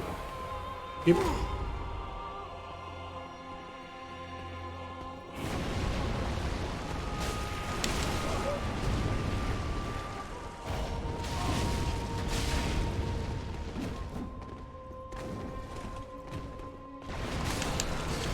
Okay.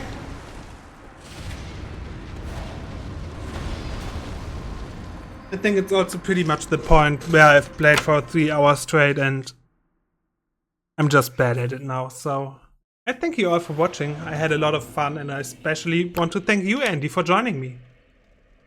Going into the lore with us, it was a blast. Thank you so much. Something I've found that when I'm playing, if I get frustrated on a boss, you know, I stop playing, and the next time I pick it up, I get it within the first couple of tries. So that's probably what's going to happen to you. Like, you've been playing for, you know, a few hours now, and the frustration starts to build up. So, yeah, I think when you pick up, was it next week? Yes, next Monday, same time. Yeah, so you'll come at it with a fresh mind, and you'll take it down within the first couple of tries, I'm pretty sure. Yeah, I'm looking forward to it. So, thank you again for joining me, Andy. Thank you again for joining me in chat. Later today we will have more streams on the channel, so make sure to follow if you haven't followed already. Check out our social media, links are below. And thank you all so much. I shall see you again. Bye bye.